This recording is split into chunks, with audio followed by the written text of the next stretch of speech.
Hello? Hello. Hey, it's How are working you? now. There we go. All right. Look at you. Look at you with your little professional setup. Oh, it's not Wow. professional. This is my gaming headset. Oh, I Like, bodged together. see.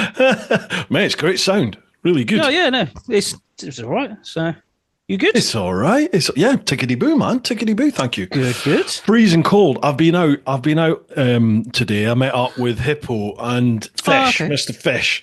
So we went. I did 170 odd mile round trip to go for a bacon butty.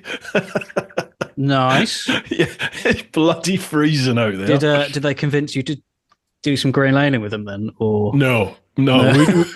It was a bit like Green Lane, and the roads are just covered in crud at the moment, aren't they? Horrible.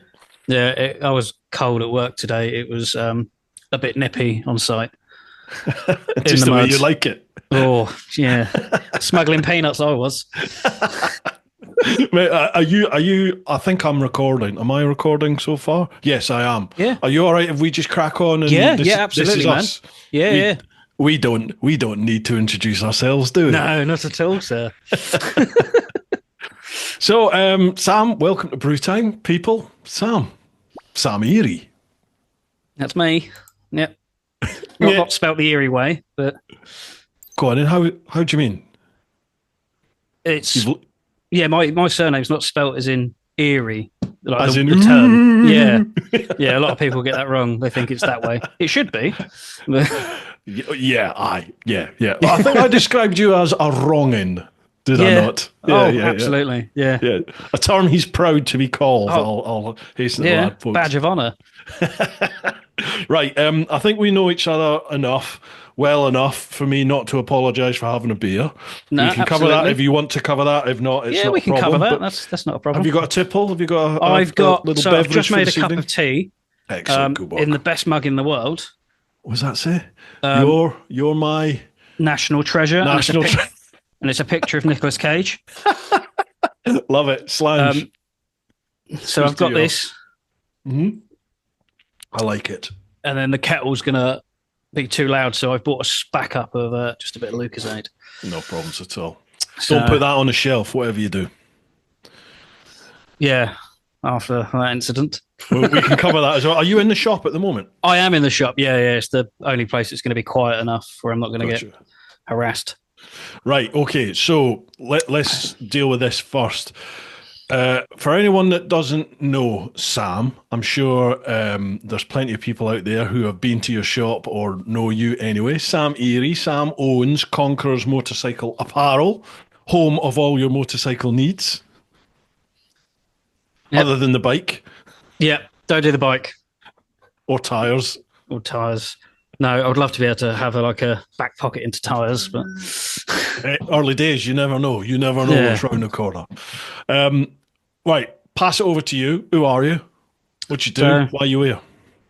As Bruce says, my name's Sam. I own and run Conquerors Motorcycle Apparel in the southeast of England. We're a very small, independent clothing company. There's not many small and independents left. It's all the franchises now. This has just appeared out of nowhere, really. And that's us. We're just a small, happy-go-lucky, I suppose, little shop. Right, okay. There's lots for us to chat about here then. So, first off, how'd you get into bikes? What's the backstory with bikes? I got into bikes through my granddad. My granddad was a biker. I think he tried to get into the blood bikers, but he was too old at this point. Yeah, it's kind of that through that, really. I stopped drinking, had a load of money, chucked myself on a bike on a CBT, and then that was it, really. That kind of honed into my biking. New passion, new love. What sort of age was that then?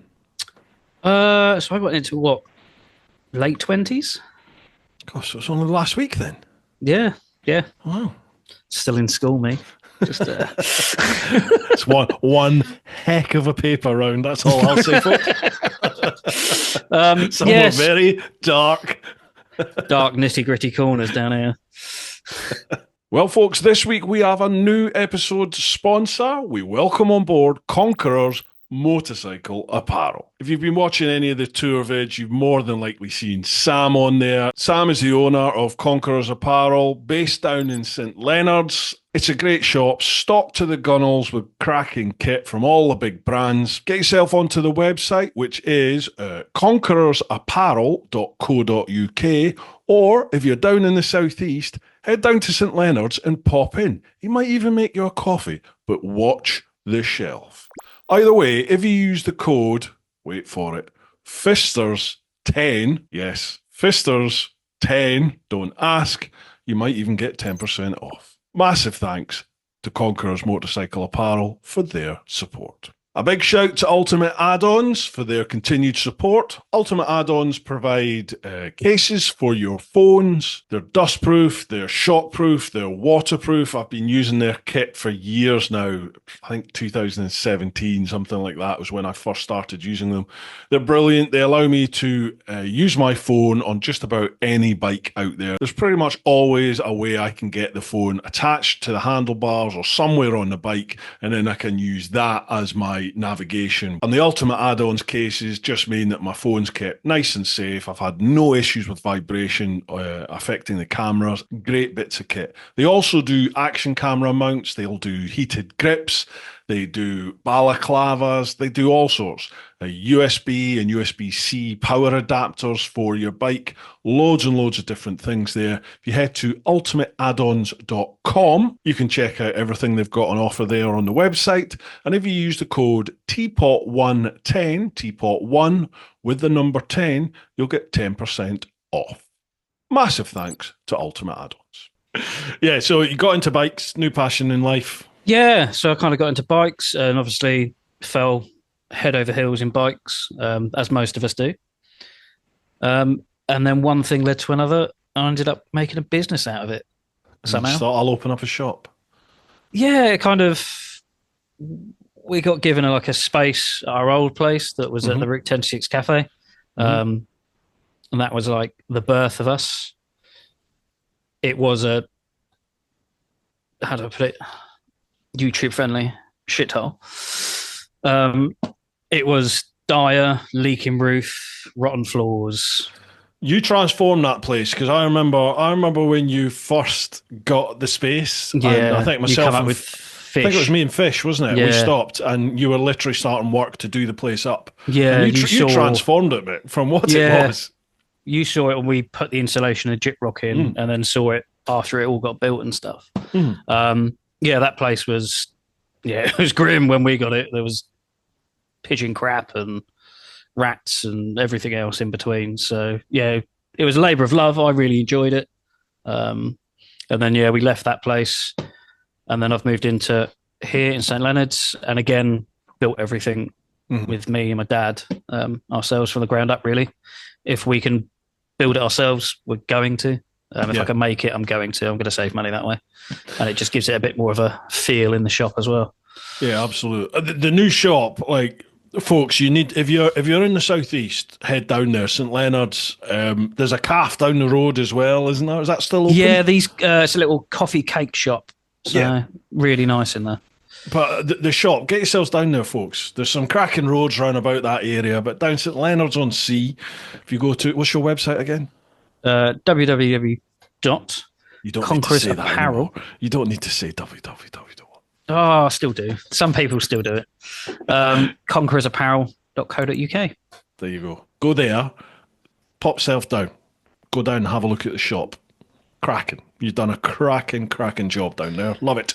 Yeah. I think I showed you the pictures before we moved in. Yeah, but it was just filled with junk. Yeah. So high heavens. So it's cracking.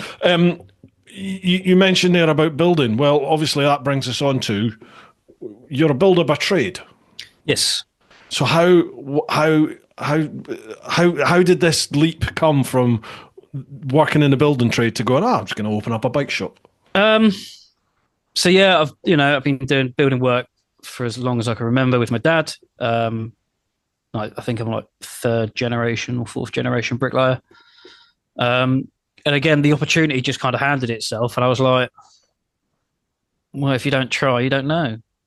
Kind of, I was already self-employed anyway, so I was kind of I haven't got to fudge around with paperwork and kind of go, oh, I've got to take this income from here. Um, and yeah, it's kind of like it all happened by chance, and I thought, well, it's worth a punt, isn't it?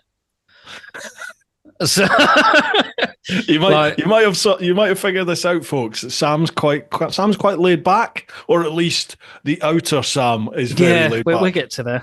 Are you like a swan underneath? You're like that. Fuck. Oh yeah, like I'm kicking my little legs underneath the counter. So, but yeah, no, definitely just kind of it's one of the things that just happens. Kind of someone like went, oh, I think you'd be quite good at this. I kind of ummed and ahed about it. It actually come from an Oxford rep that I kind of knew at the time, and was like, oh, yeah, maybe whatever, think of it. And then obviously that seed got planted in my head.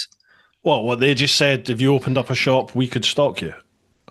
Well, there was a shop there originally, but it didn't do too well. The bloke didn't know what he was doing. It all went tits up. So I helped the Oxford rep because I was there having a tea and whatnot, hawk out the old gear, put it in. We got chatting, and he was like, oh, you seem like I know what you're doing, talking about kit. And yeah, he was like, it's a good location, maybe worth doing it right. And then I kind of ummed and ahed about it, and it just, fell into place that I kind of got given the opportunity and ran with it, really. Yeah. So how long ago was that you opened up the shop? So we opened up just after the first big lockdown. Was it before COVID? I couldn't remember. We was building it in COVID. So I was literally getting everything ready, and then we got locked down. So I was like stuck at home twiddling my thumbs going, oh, I've got all this work left to do. I've still got to put up the slat wall in. I've just ordered 35 grand's worth of stock that's coming, and now I can't bloody sell the stuff. And I'm sitting there like sleepless nights, stressing, going, I've just spent 35 bloody grand. Like, what am I going to do? I'm out of a job essentially because COVID hit the self-employed hard. Yeah. As you know, because you just started on your self-employedness as it come in. So yeah, a month before. Yeah, brilliant. To do my tour business. Yeah, so it was kind of like all panic stations. And then the second old Boris was like, oh, you can kind of go out now. Crack of dawn up there, finishing the jobs, bloody painting the ceiling, sticking it all in. The shop wasn't really ready, but I couldn't delay it any longer with...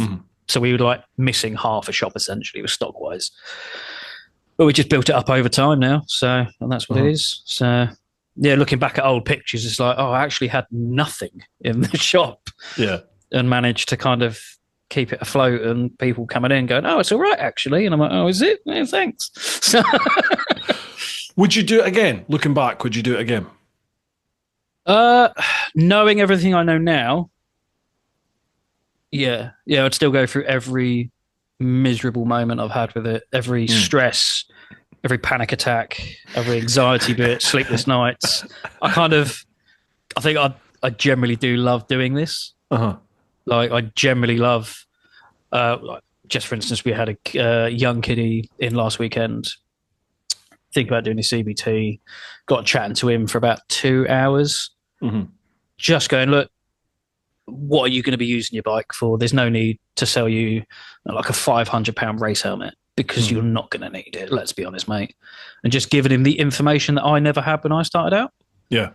Because when I started out, it was very much, there was one shop around it. It wasn't great. I got fobbed off on a load of kit that really wasn't fit for purpose. And I kind of take that into doing this. If someone comes in, I'll give them, to the best of my knowledge, everything. So they don't make that mistake or get bitten. So you're like, oh, just buy this because I'm trying to get rid of it. Yeah.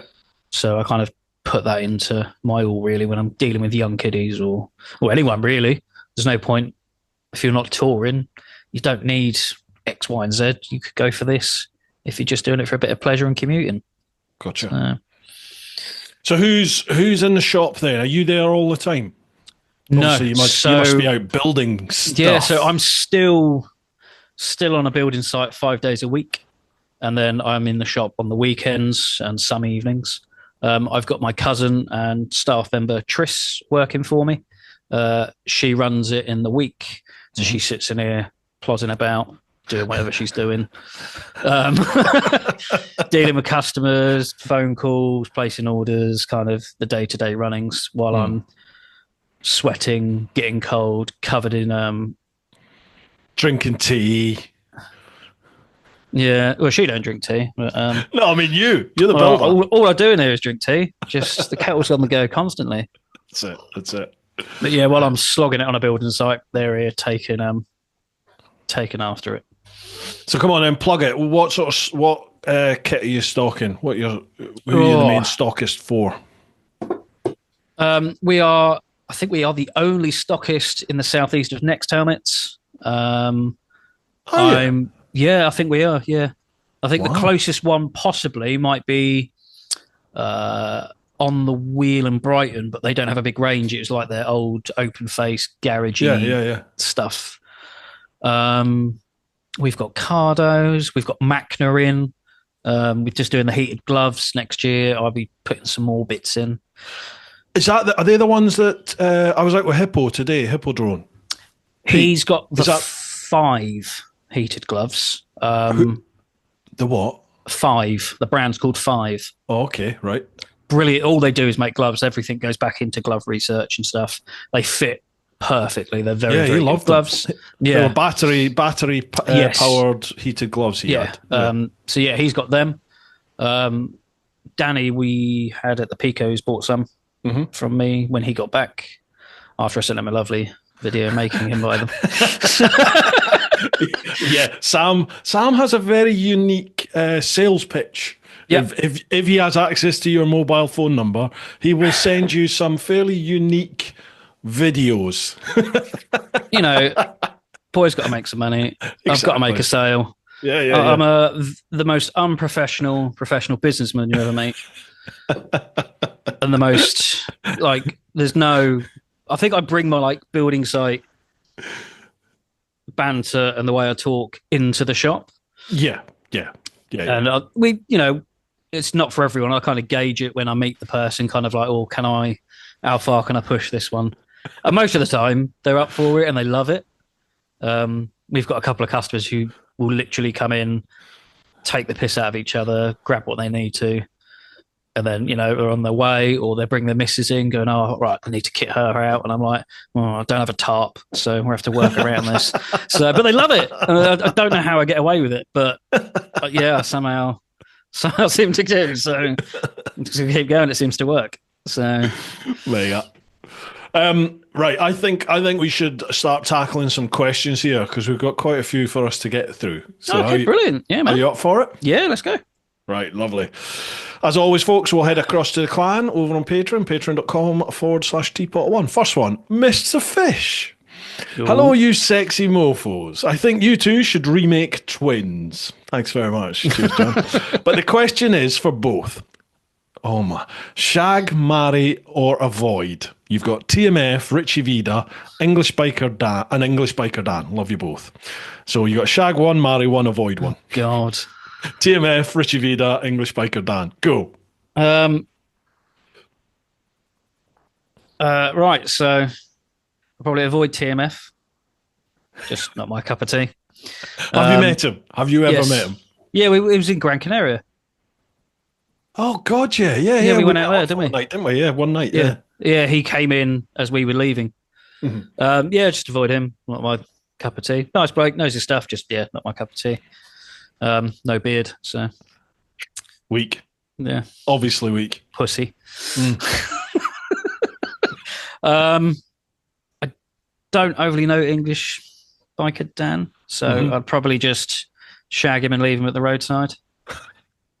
Dan would like that. You'd like that, Dan, wouldn't you? You dirty little thing, you.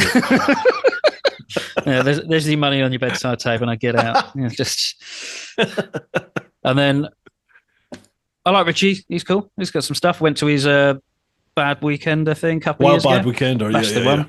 Yeah, he was hammered when I met him. No way. Oh, absolutely. In glorious style as well. There's me with my little can of Coke, just like, you all right, mate? Yeah. Yeah. Glorious. Well, that must have been the Friday night, was it? Was it a Friday night? or the Saturday? I think it's both nights, to be honest. Good lad, Rich. So Good yeah, lad. I'd probably marry him because he could serenade me, with his guitar skills. He could sing to me. He's quite a good-looking chap, so Yes, the wedding sex would be good. Oh wow, I'm struggling with this one as to who to avoid because I like all three of them. Now, I would have said marry Richie Vida because he's a good-looking bloke. He can sing. Like he's a nice, it's very sensitive. He's a nice guy. He's reliable. Softly spoken. Yeah, and Rich is solid. Do you know what I mean? He's like the solid one. Mind you, so's English biker Dan. What I know of Dan, I've met him a couple of times, but he's been on a podcast. Seems a nice guy, very pleasant lad. TMF is like your bit on the side. TMF to me is, if you were that crumpet on the side. Yeah. No, but you don't tell anyone. You're like, oh, you're dirty shag. That would be TMF. You know what I mean? But then I don't want to avoid Dan. I like Dan. I couldn't avoid any of them. That's just can I have two on the side, and I'll have Dan and TMF on the side. Just be like a circle of dick sucking. You can see the way this podcast is going to go then, folks. Okay, right, we got that one. Cheers, Fish. Thanks for that. Next one, Charlie Callard. Evening, gents. Hope you both fit in well. Sam, you stock some amazing brands and have a proper eye for kit. Is there any brand you don't currently work with that you'd love to stock? Oh, thank you, Charlie. A sensible question. Wow. I mean, there's kit I would love to have in. There's brands I would like. I would love to be able to stock Arai. I love the helmets. They're really nice. Just every time we've reached out to the UK distributor, we've just been politely told no. Really? Well, they told me, there was like, we've got too many stores in your area. And I was like, well, that's a lie. I have found out some other bits, but I won't say it on here. Okay, fair enough. Yeah.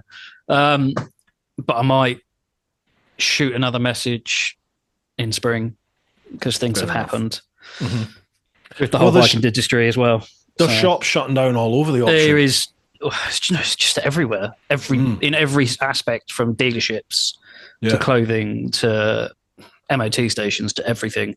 The whole bike industry as a whole is doing a massive 180 on itself. Yeah, apparently new bike sales are up. Yes. Yeah, I've heard this as well. My local Triumph dealership, which is like 5 minutes down the road, they're still doing sales. Yeah. My friends over at Hastings Motorcycle Centre, they deal in all second-hand bikes. They're doing all right. They're shipping them all around the country. So there's still people buying the bikes. It's just weird that things aren't moving the way they was. Yeah, it's weird that. I don't know what's going on with that.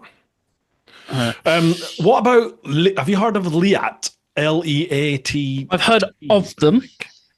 I know, like, the helmet brand is very, from what I understand, focused. The off-road, yeah.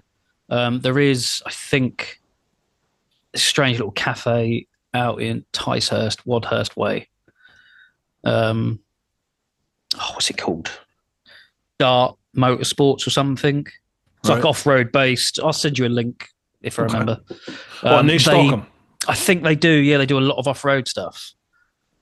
So because they've just launched an adventure helmet range. Have you seen it? I think it's the 8.5 I saw you posted this earlier. Yeah. And I had a quick scan of it, but I haven't had a chance to properly go into it. Looks real good. Yeah. Ooh. I think they're the sub sort of £500 mark. I think. I don't think they're. So it's ridiculous that that's middle of the road these days, but it is, isn't it, for helmets? Yes. Yeah. Yeah, I haven't had too much like hands-on with them. Yeah, I wonder what they're like to, the feel of them when you wear them. Just don't know. So I don't know anyone with them either. I've got this. Have you seen my custom lid? This one, the shoey. That's the one that. Oh, yes, I've seen the videos. It's lovely, and this is like my third or fourth one of these shoey Hornet ADVs. Yeah. but Shuey's done something to the inside of him, and it doesn't fit my head the way it used to. I get there's a pressure point right there along the temple, and it's the actual shell of the lid. There's like a real defined ridge. So I've thumbed it, Sam. I've had to thumb it and smooth it all down, but it still pushes there. Like I noticed it today when I took my lid off at the calf. Even like Pete and Fish were like, bloody hell, you look like you've got a solid line with it. Yeah.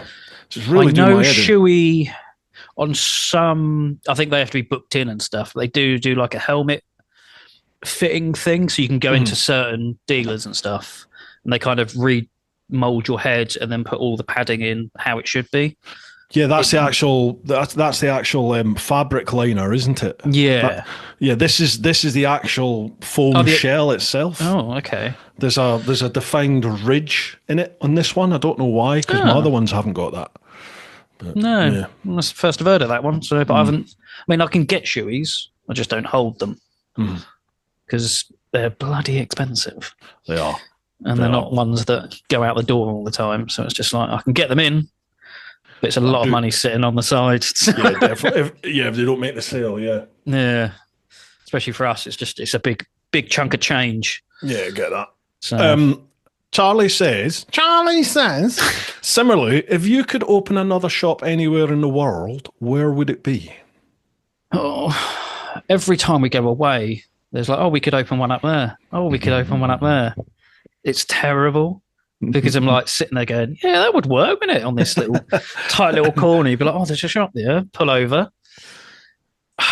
Obviously I'll keep this one. I'd love to stick somewhere in Spain, somewhere hot, where it's just constant, where I could just be like, I've got to go over for a business meeting and just go out for a ride. Where have you been with me? You've been Canaries, Picos, Alps, French Alps, and Scotland. Scotland, right? I'd probably have one in Scotland. That would be fun. That would be brilliant because having a little base there would be fantastic. You could do ski stuff as well, Sam. To be fair, one of the brands one of the distributors does do a load of ski stuff. So well, there you go. It's settled. I've already got it in the bag. So.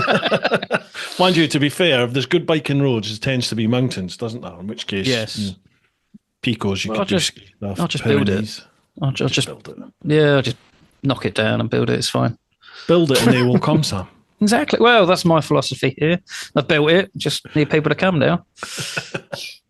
Charlie says, question for you both: if you have a pet, if you got a pet chimp, what would you call it? No, I can't say that. No, I can't say. No, that's be good. I don't know. I got one. Right, Dale.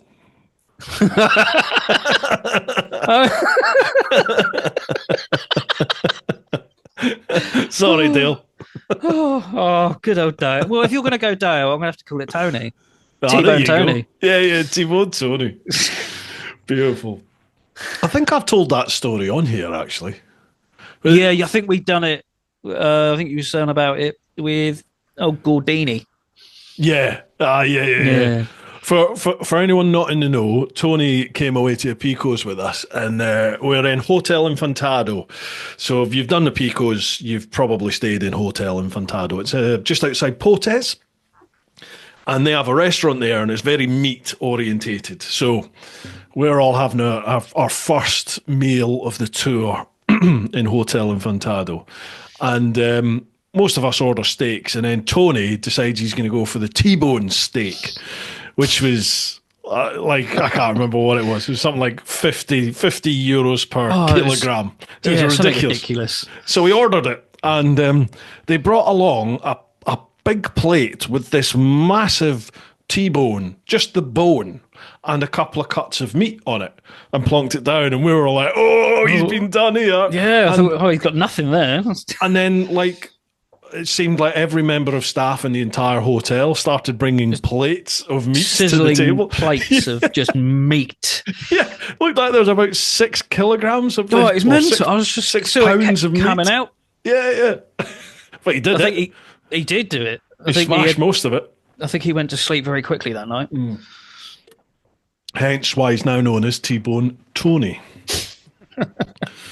Right, cheers, Charlie. Thank you for that one. Next one. Here we go. Half man, half pirate. How you doing, Martin? What does he want? Yeah. I wonder who dropped out. Cheers. Thanks, Martin. Question to Sam. How many customers have noticed the floor level behind the shop counter is 2 foot higher than the rest of the floor? What's that? No, it's the Hoover. I've got a robot Hoover. No way. Yeah. Hang on. He's avoiding the question, folks, isn't he? Notice that. Do you notice that? Turn that off. I can't hear it anyway. Yeah, but I can. It's just driving me nuts. I'm only 5'7". You're not, are you? I'm 5'7". Are you? You're just an ickle little Sam. Yeah. I never knew you were like a midget. Wait, I'm taller than my dad. That's all that matters. No, it's flat floor here, unlike the other shop. What about no one's mentioned this. Have we got a question from Matt yet? No, he messaged me and was like, "Oh, I'm going to do a question." I was like, "No, you're not." Go on then. Matt is the wrecker of shelves. Can you tell everybody the story about the So, obviously, Matt came down the day we opened in the new shop, and was great to see him. Love Matt, great dude. Walking about, showing him the new shop, having a cup of tea, and he's leant on a shelf that I've got just by the counter, and with his gigantic man arms, it's toppled it all over and dropped everything. Flyers, stickers, cardos, the works. And then everyone's like, "Oh, he's just smashed the shelf." And he's like, "Oh, you haven't put big enough screws in." Now, I didn't.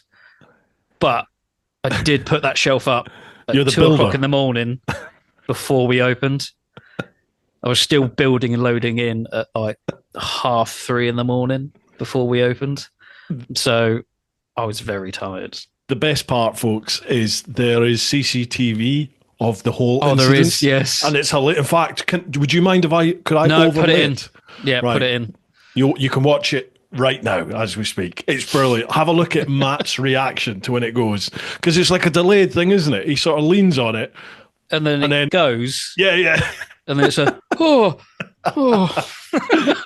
Oh, brilliant. We're also supported by the Influencer Store. I'll read out their blurb. The Influencer Store helps you build your brand, big or small, providing you with a solution and apparel. We help you to increase your fan base while supporting you with starting your own influencer clothing line with nothing more than just an idea or design, and there are no hidden costs. For more info, come check us out at theinfluencerstore.co.uk or drop us an email at online@influencerstore.co.uk for more information. Now, I've been using the Influencer Store to handle all my merch pretty much for the last 4 years now. If you head to my website, TeapotOne.com, if you go to the store there, the shop where all the merch is, that's all handled by the Influencer Store. And if you buy anything from there, you're also helping me out and helping to support the podcast. So a massive thanks to them. Lastly, a huge shout out to each one of you, everyone that's listening to the podcast, everyone that watches on YouTube, everyone that watches the normal vids over on the TeapotOne channel. Just by watching the vids, by giving it a little thumbs up, sharing, commenting, things like that, you really do help the channel out. You help to boost it up in the algorithm. If you share it amongst your friends, that is a massive win. That's a huge win at the moment. So if you could do that, I'd really appreciate it. If you're listening to the podcast on your favorite podcast platform, if it's something like Apple or Spotify, a couple of other ones, you're actually able now to rate the podcast, whether that's leaving like a 5-star review or a thumbs up or commenting or leaving a comment on each episode. All these things really do help to boost the podcast up in the rankings. So if you could do that, it would be greatly appreciated. And to every single one of you over in the clan, patreon.com/TeapotOne, I literally couldn't do this without all your support. So a huge Huge thank you from me. Right, let's get back to the podcast. What else have we got here? Half man, half pirate. Martin also says, question to both. You have 4 days off work. Where do you go? Where do you go on the bike? Check out Half Man, Half Pirate on YouTube for ideas. Cheers. Later's fisters, he says. Brilliant. So come on, you got 4 days off. He does get about. He certainly does. And he goes places on the bike too. Yeah. Well, he hasn't at the moment because his only workable foot is out of action. So I know. He's had the op on his foot, hasn't he? I did message him saying I'll drop him up some stuff just out of his reach so we can't have it.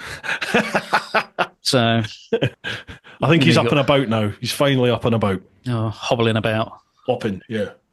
Might get a Bluetooth toe or something this time. That blew my mind. Days. 4 days. I'm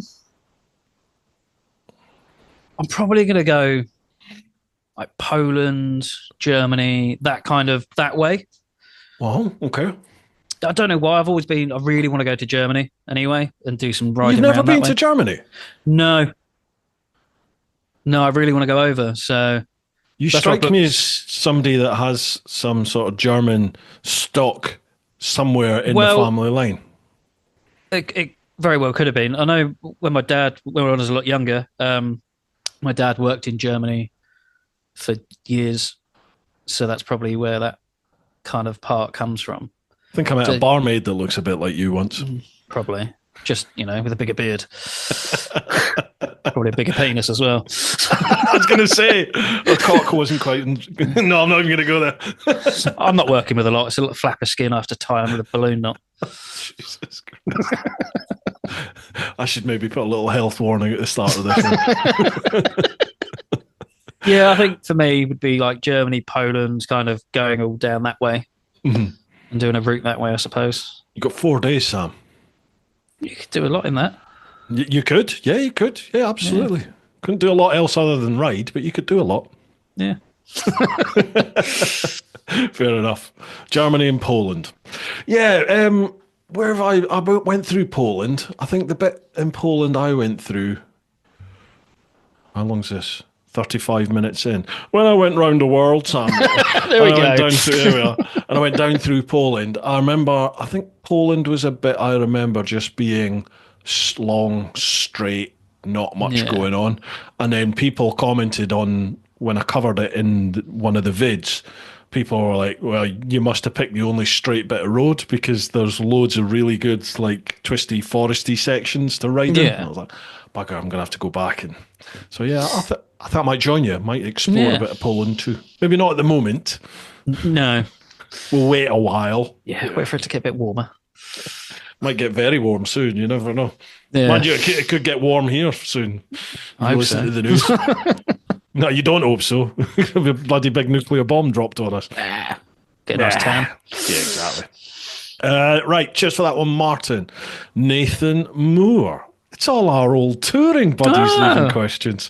Evening, gents. I hope you're both fit and well. Well, we're here, Nathan. We're here. Yeah, we're here.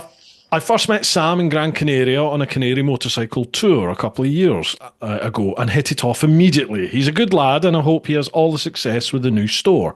It must be difficult when Matt turns up and wrecks the joint. Anyway, first question for Sam.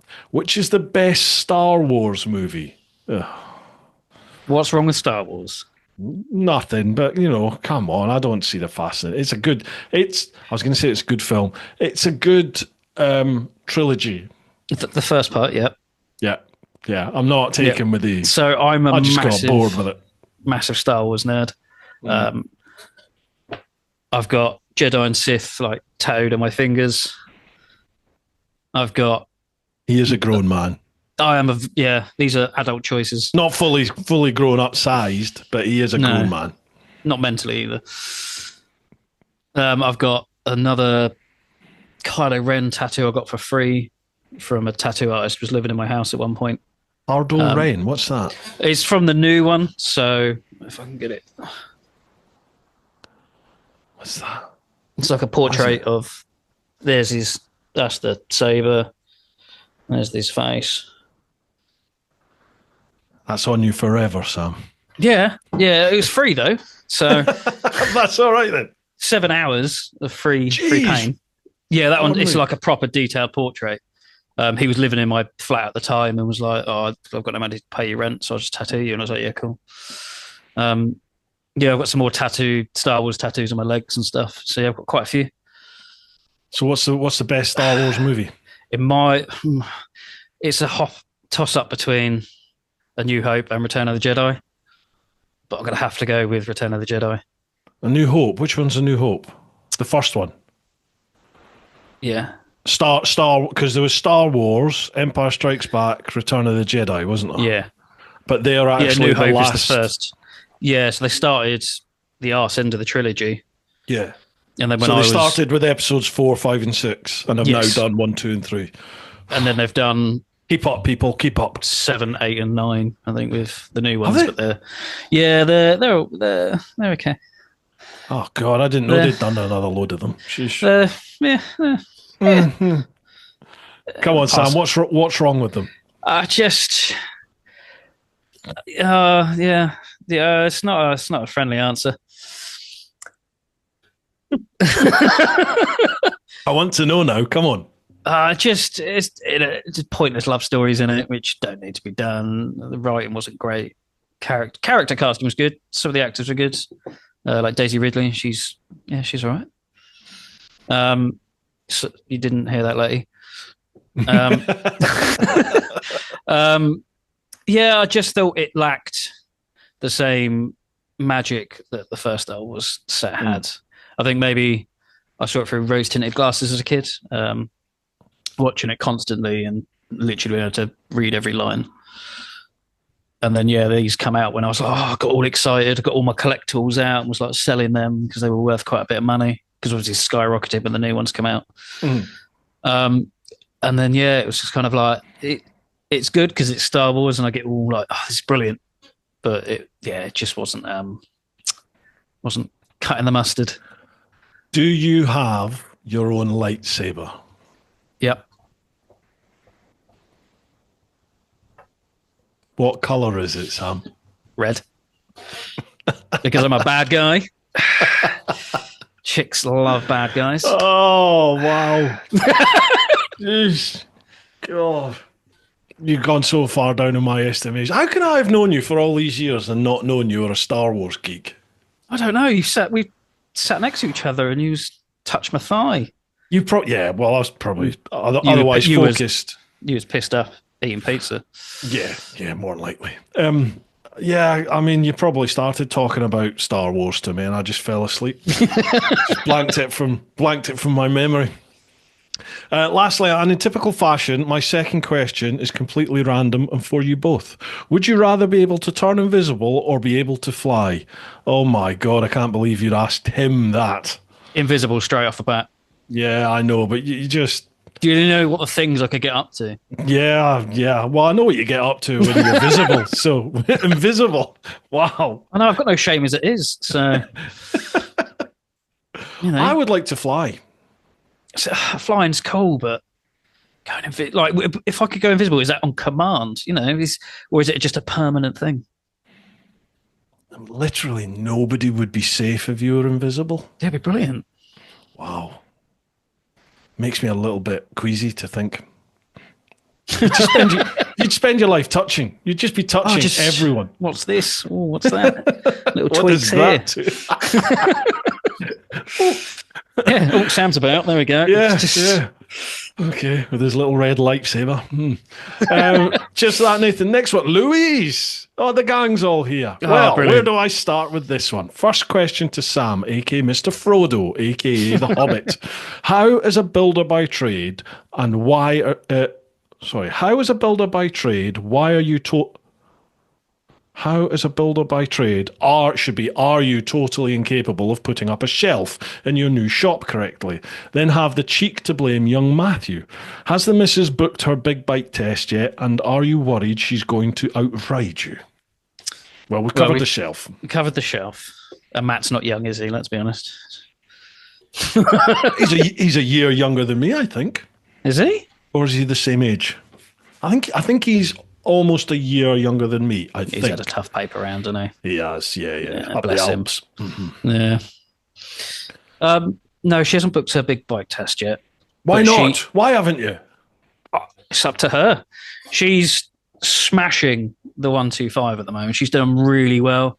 Mm-hmm. This time last year, I was teaching her how to ride it in a dingy lit car park, cold, wet most evenings. What about the 125, Sam? Wait, sorry. Yeah, that came afterwards. That's a different engine to ride. No, she's done really well. Like, she's got an anxious person as it is. Uh-huh. And I think the whole biking thing, the community has kind of widened her eyes, and she's went, actually, this is really cool. You meet so many lovely people. Now she's met you, she's really happy about that. So she's still. I thought you meant now she's met me. She's realised, oh no, they're not all awesome. All right, okay. No, she's like, I know some of them are tough fuds. Take Sam away as much as you want. So that's the green light. She's done really well. Like, she's come on leaps and bounds. She's had a couple of crashes, nothing fatal, just took a roundabout too fast and come off, but she was all right. Luckily, she's wears the best kit. Where did she get that, Sam? Whereabouts did she get that? Just some piddly little shop in the southeast of England called Conquerors Motorcycle Apparel. You love it. How many times do I have to prompt you about this? You are the worst PR bloke ever. I always feel really like about it when we're on tour. Milk it. Just, we're on holiday and these people don't want to be listening to me going, buy my crap. They've come away. They just, they can get buy my crap, or they're going to get, touched inappropriately. It's one or the other. So I think most of them want to be touched inappropriately. It seems to be the common theme on the. Yeah, we'll not even go there. Yeah, but no, she's done really, really well with the bike. She's come on leaps and bounds. I think she wants to do like a CBT for like 2 years, build up her confidence, build up her skills, and then we're going to get her some lessons and see how she gets on. Nice one.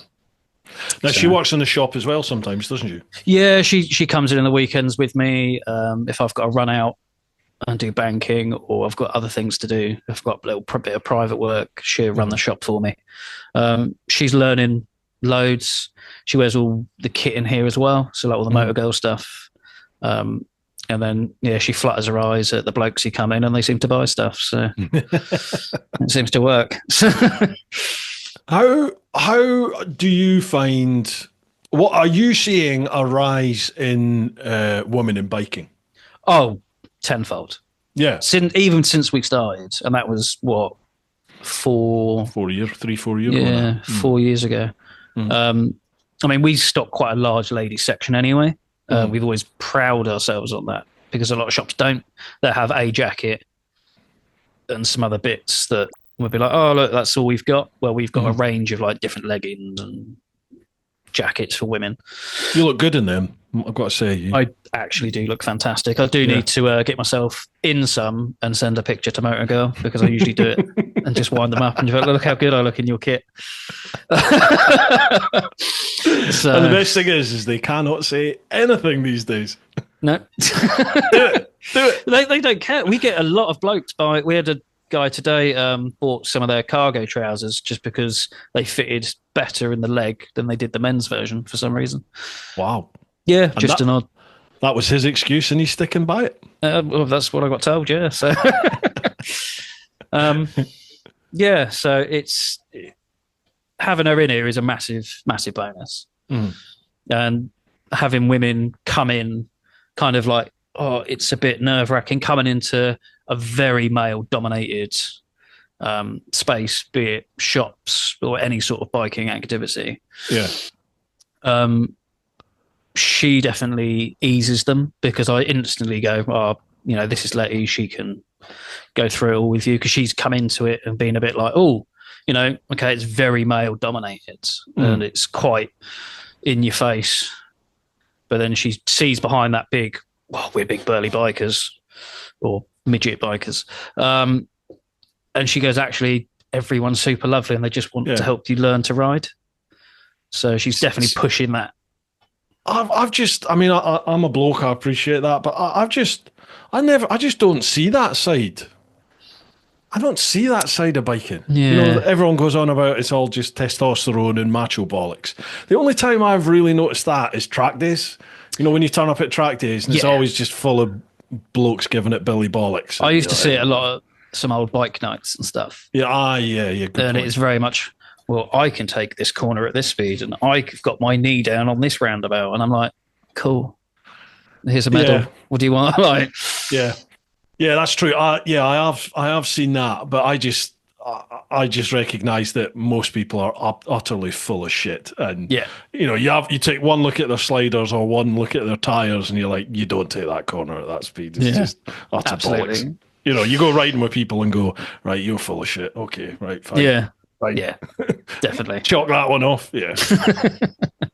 Yeah, but I've had quite a few people come on, and not just women, but a lot of people say that they find it quite a testosterone filled environment, and I suppose I just I can see really it. Noticed it. I think I see it from because I'm in here, and I see it from a completely different viewpoint from yourself.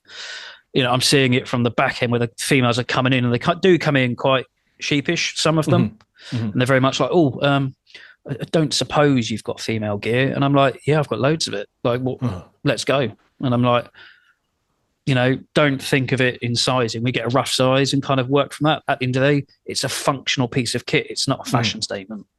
It's got to work. So if you have to go up a couple of sizes, go up a couple of sizes. Gotcha. So, right, that's your sales pitch done. Right. Back to smut. Where were we? Louise. Oh, yeah. On a serious note, young Samuel is an amazing guy. What's she after? A great example of this was when I had an emotional short trip to Holland. When I told him I was on the Eurotunnel, he just sent me a short video of him switching on the kettle. That was it. He didn't make me anything, just switched it on. Yeah. It's just you offering you, come and have a chat. Is that what you're saying? Yeah, come and have a chat, have a chin wag. You are quite a sensitive soul, it's got to be said. For an utter deviant, you are actually quite a sensitive soul. You know, if someone is a friend or an acquaintance and they're like, you know, I need a chat, I need some help, the door's going to be open no matter what the time, no matter where you are. It's just like, I'll be here, I'll come up to you. You know, we all stick together. We've all got problems. It helps to share it. The door is always closed whenever I go there, folks. I think he's trying to tell me something. It's just the back door's open. Like fall in, never mind open. Question for Bruce. What inspired the new tour destinations, especially Corsica and the Portugal Picos ones? Mr. Weir, Simon. Simon's been going on about Corsica for the last few years, actually. And then he went out and did another recce run this year himself. And are you feeling a bit cold? It is a bit nippy in the shop. Yeah, I haven't put the heating on. 10p in a metre. Simon Weir. He drives all. I think just about all the tour destinations that we do. I had a Picos one, which we did in October, and he had a Picos one, which we've done at the start of the year. I think it's fair to say that we both had routes there that the other didn't know about. So what we're doing this year is we're combining that to make the best of, hence why it's now called the Ultimate Picos. And then we thought, well, why don't we try and push a little bit further west and do a bit of northern Portugal as well? So that's where the Portugal and Picos ones came. We got any other new ones this year? We're adapting the Scotland one, the Beyond 500, which used to be, we had the Flying Scotsman, which was like a clockwise route, and then we did the Beyond 500, which was more or less the Flying Scotsman in reverse. We're tweaking that this year to sort of push out and do a couple of the, not Outer Hebrides, but more of the, a couple more of the islands, a few little ferries, just trying to make it a little bit different. But that one, I think I've still got 9 or 10 places left on that. That's the only one that hasn't sold out. I'm wondering if maybe, obviously we had the fatality this year with Jeremy on a Scotland tour. Yeah. And I'm not sure if maybe that's put people off. I don't know. That's the only one that's not sold out yet. All the others are sold out. Because we always get people coming in to the shop asking how to get on these tours. And I'm always like, sign up to Bruce's Patreon, you'll get first dibs. And that's the best place to get all the information. So I do try and point them because they're always like, "Oh, you've been on the tours. How was it? Is it worth it?" I said, "Yeah, it's worth every penny." And you get a few little kisses and cuddles at the end. Well, play your cards right, Samuel.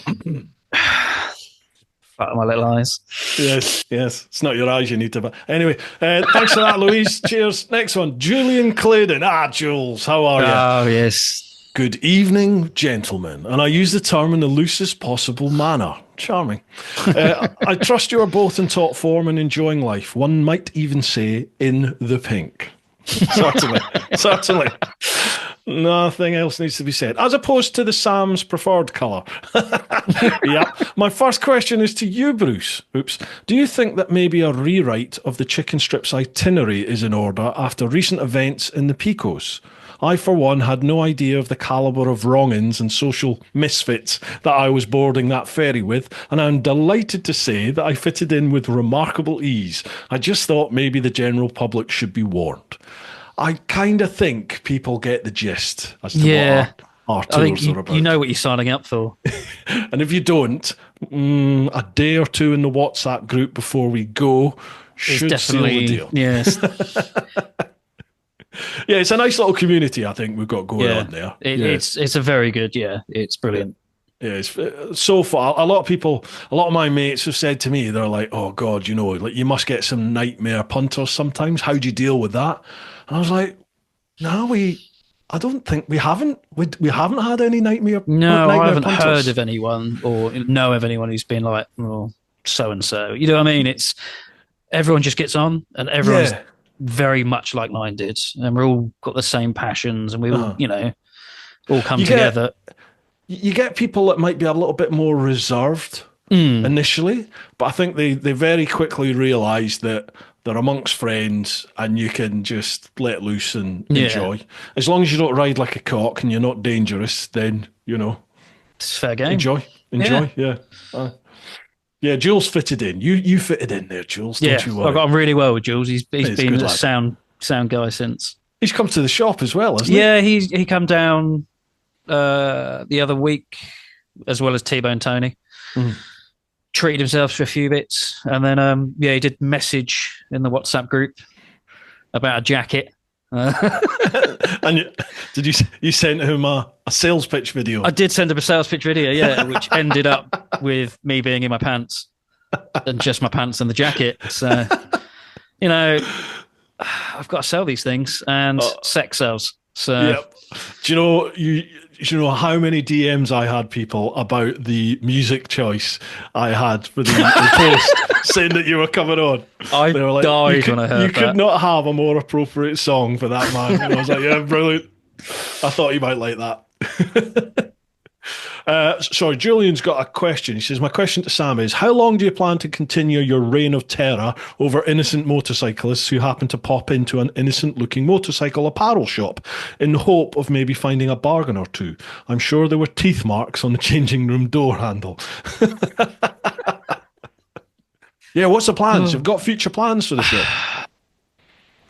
I would love to be able to come off the tools and be in here full-time and make a full-blown living out of it. But at the moment, that's just not. I mean, I don't take a wage out of this whatsoever. I haven't for probably about a year. Everything just goes back into it, or there's just not that after I pay staff, invoicing, all the other bits. There's no money left, so that's why I have to keep working. I mean, I work 7 days a week constantly. I think I've had 3 days off due to illness since the Picos. So I've just been flat out, really. I'd love to push this to a point where I could go, expand this to maybe put it in an industrial estate. So I've got a bigger bit and then like a little coffee cake shop in it as well. That would be like how I'd like to see it ending. But if it gets there or not is, only time will tell. I can't jinx it. But that's where I'd love it to go, where I could do this full time and just talk about bikes all day and then go out on bikes and talk about kit and everything else like that. That's where I'd like to see it go. But if it gets there, it's another matter. So how do we get it there then, Sam? Buy everything all the time. So, there is that. Yeah, but not everyone can come to the store. So no. So we we have buy stuff via the website. Yeah, we have got the website. We have now finally got Klarna on the website, which has been an uphill struggle. Oh, the finance thing. Oh, it's been non-stop. So really?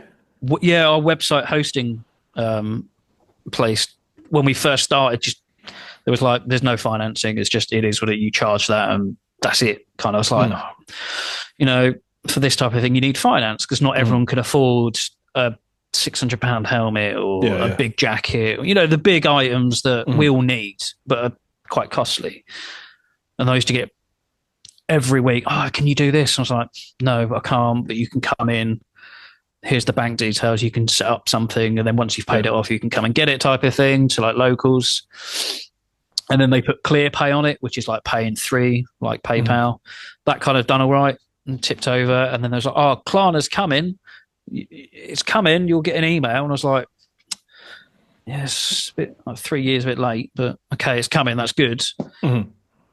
Didn't get an email. And it's only because I think I was going through the website, my end, looking for something else, but it popped up that I could have Klarna. And I was like, oh, this is like perfect time for Christmas. So I've set it all up, got Klarna working. No one's used it. Really? Yeah. So it's kind of like, I think I put an order in for like a t-shirt just to see how it worked our end. I was like, okay, I'll do that. It's fine.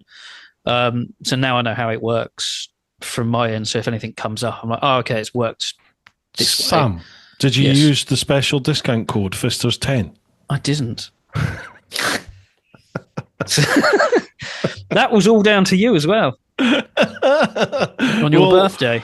Yeah, okay, right, okay. Let's because I get so many people have said, is that discount code right, when it's on the podcast? Yeah. Because you sponsored the podcast for the last month. Yeah. Unknowingly, but you have. Yeah, I was going to get into that in a bit. But yeah, I think it was the night of your birthday, our last night, and we went back to Infantado, the hotel. Yeah. You was quite merry. I think Matt, I think Julian was with us, and I think a couple of others, and we was just going through it. And Steve Farrell, I think his surname is. Yeah. We literally, I think you said something about, brought up the discount code. And I was like, yeah, there is one for, the pay. And you was like, is there? Oh, you've never told me this. Was. Yeah. And I was like, no, I've told you. I've told like loads of members and stuff like that. And he was like, and I was like, I'll just change it to Fisters. And he was like, I bet you won't. I was like, right. Got on the phone. I was like, there you go. It's Fisters 10. So use Fisters 10 at the checkout and you get 10% off. Fisters with number 10, 10% off. Yeah, happy days. Brilliant. So, and if I know you've come from the clan, I'll leave you a little note on the invoice as well. It might be funny. It might be a really crap picture of a penis. You don't know. If you send him your email, he may send you a little sales pitch video too. I could do. Yeah. Was that only from your OnlyFans? Well, it's part of your Only Clans. So. OnlyClans, yeah. That all started with the pirate as well. Yeah, it did, yeah. Pirate's got a lot to answer for. Yeah, he has. Jules says, bless you both. It was a pleasure to spend an incredible week in the Picos with you, and I look forward to riding with you both again. Fondest regards, Jules. Top man. Cheers, Jules. Thank you very much, pal. Yeah. It was a pleasure to meet you face to face and ride with you, pal. Last one on the clan. Andy. Evening both. Hope, is that our Andy? I think that is our Andy from the tour. Oh, from Piquet. Oh, okay. Yeah. Evening both. Hope this finds you well. First question. Sam, how have you managed to build a successful business whilst being a wrongin using Bruce's words? Second question, Sam. Have you ever had to explain your discount code to an adult? And if so, how long was it before you realised your leg was being pulled, not in the way that you like? Final question for both. As an independent business owners, how do you ensure that you get a balance to ensure both your loved ones and yourself don't suffer? Right, a few for us to cover there. Well, building a successful business whilst being a wrongin. I wouldn't call it successful yet. I'm still finding getting that going. For me personally, I think I'm always You've going to see lasted it. 4 years, Sam. You've lasted 4 years with it, which Yeah, is more than most businesses it is. do. I know it is, and I think I very much put myself down a lot with it. Just because I'm very, when I see something I want, I'm gonna make sure I get it, and it's just, I know I'm never gonna get the billing queue out the door and the fucking phone vibrating with every order, because I still, even now, if I get an order, I'll get all ooh. So it's a small business thing. I mean, I had an order last night after I was messaging you, and my phone was like, website. So I was like, just a pair of gloves, but it gave me a little, oh yes, right, I'll get that sorted. Yeah. But I'm the type of person who would get that, and at 11 o'clock at night, I'll get out of bed and I'll come to the shop and pack it. What? Yeah, I can't help myself. I have to, because I have to do it. Yeah. I'm very so my staff, Trish, I'll be like, oh, this needs doing. Can you do it? But then in my head, I'm like, well, it needs to be packed now. It's not getting picked up or sent to the post office until the next day. But I have to get out of bed, come to the shop, get the item, check it over, print that thing off, put some stickers in or whatever, and make it really nice, and then send it to them. I have to do it. It's just an OCD thing. No matter what it is. It could be like someone's bought a t-shirt. Right, let's get all that packed as much as I can. And then when we do get, we've had some big orders that has been like, oh my God, like jumping up and down, they're that big. Because for us, it's a big deal. Any order is a big deal for us, really. Yeah. But I will go out of my way to make sure it is packaged the best as I can and get it out as quick as possible. Because I'm still like mainly on my own with it. As much as my cousin helps and stuff, there's some things that, Trish rides their bike and every day. So if it's a big parcel, she can't take it quickly. So we have to book it in to get collected. So I can't keep up with guaranteed next day deliveries because a lot of it is I'm on my own. So it's like, oh, right, quick, get in, get it out. So, but yeah, we still get very giddy over any orders. Well, at least folks, you can get the personal touch. Yeah. Whether you like it or not. It's coming.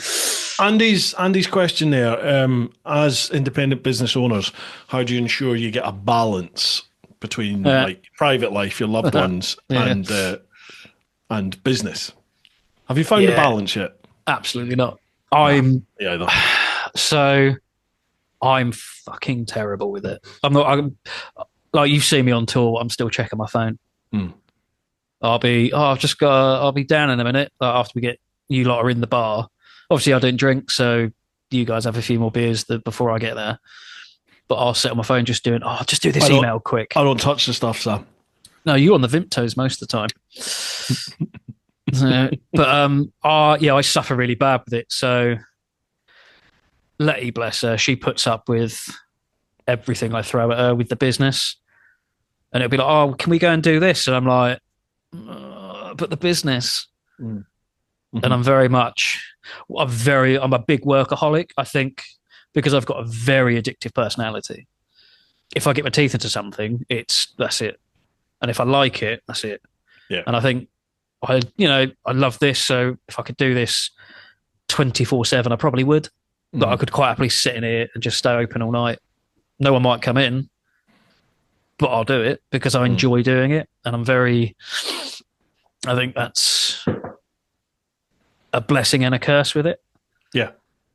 So, it's all part of being self-employed and a business owner, though, isn't it? That you literally open up the shop. You're responsible for opening the business and getting it going each and every day. You're responsible for all the admin, the accounts, any stock take, everything, don't you? And then literally sweep the place up and shut it all down at the end of the day. I'm the same here with this, in that there is just no getting away from it, really, is there? I absolutely adore this place. And it is like, I'll sit here on a Sunday, getting ready to close up, doing any last minute orders and stuff. I'll go home and be like, oh, I haven't done that. Open up my tablet and start working. Yeah. But I don't switch off. And then my missus will be like, come on, let's spend some us time or watch a movie or smash my back doors in. And then I'm just like, oh, but I've just got to just sorting this out. On my head's in work. To be fair, Sam, though, I mean, to be fair, that would only take a minute, maybe two tops anyway. I could do it twice. So by the time the computer started up, you could be finished, you know. I would on your merry way. So, several times. Yeah, just they call me a shotgun Sam. 2 pumps and done.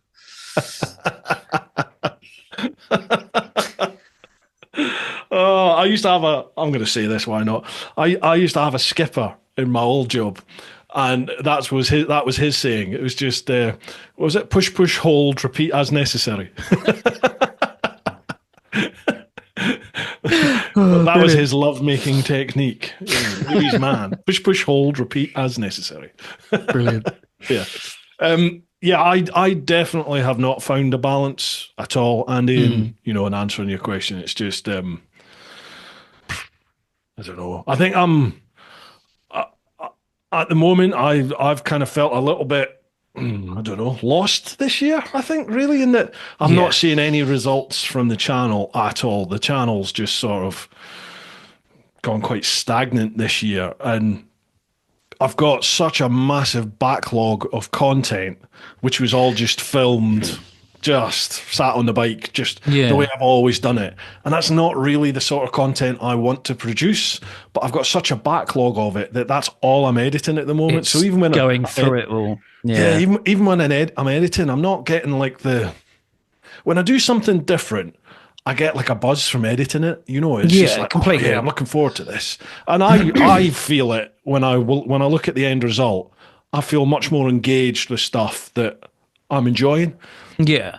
Whereas all the tour stuff that I'm going through just now, it's just one tour after the next. And I know it's not going to get big views. Yeah. So it's kind of like there's no real payoff for it. You just have to get through it. You know what I mean? Because completely. It's PR for chicken strips at the end of the day, and people like yourself, punters that have come away on the tour, they expect there to be a vid of their tour. Yeah. So, you've got to get that done. But I really am trying now till end of April, basically. I'm just going to try and get through as much of this backlog as I can.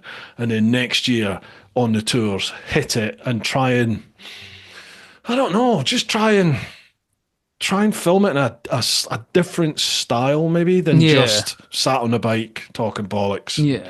But then what else can you do when on one of these tour vids? I don't really know. Yeah, it's a hard one. Yeah. Because it's your channel, you've got to keep it to who you are. You don't want to be like, oh, they're doing this over on that channel. Oh, no, I'm not bothered about that. Yeah, it's kind of finding something that works for you to keep it a bit more fresh. Yeah, I mean, it's just... The way I look at it is that, people watch the videos. Everyone keeps telling me they watch the videos because of the style that I do it. But then they're not watching the videos anymore. They're not watching, whereas a vid might have got 20, 30,000 views. It's maybe getting 5 or 6 now. So it's like, okay, something's different there then. So something needs to be changed. Something, yeah. It's stuff that I think it's just the whole motorcycle industry is having a knock-on effect on everything. Yeah, but then, there's other channels are still doing really well. Yeah. It's me, Sam. Must just be they don't like me. Take your shirt off. That we spoke about. You said about only clans. I think, now's the time.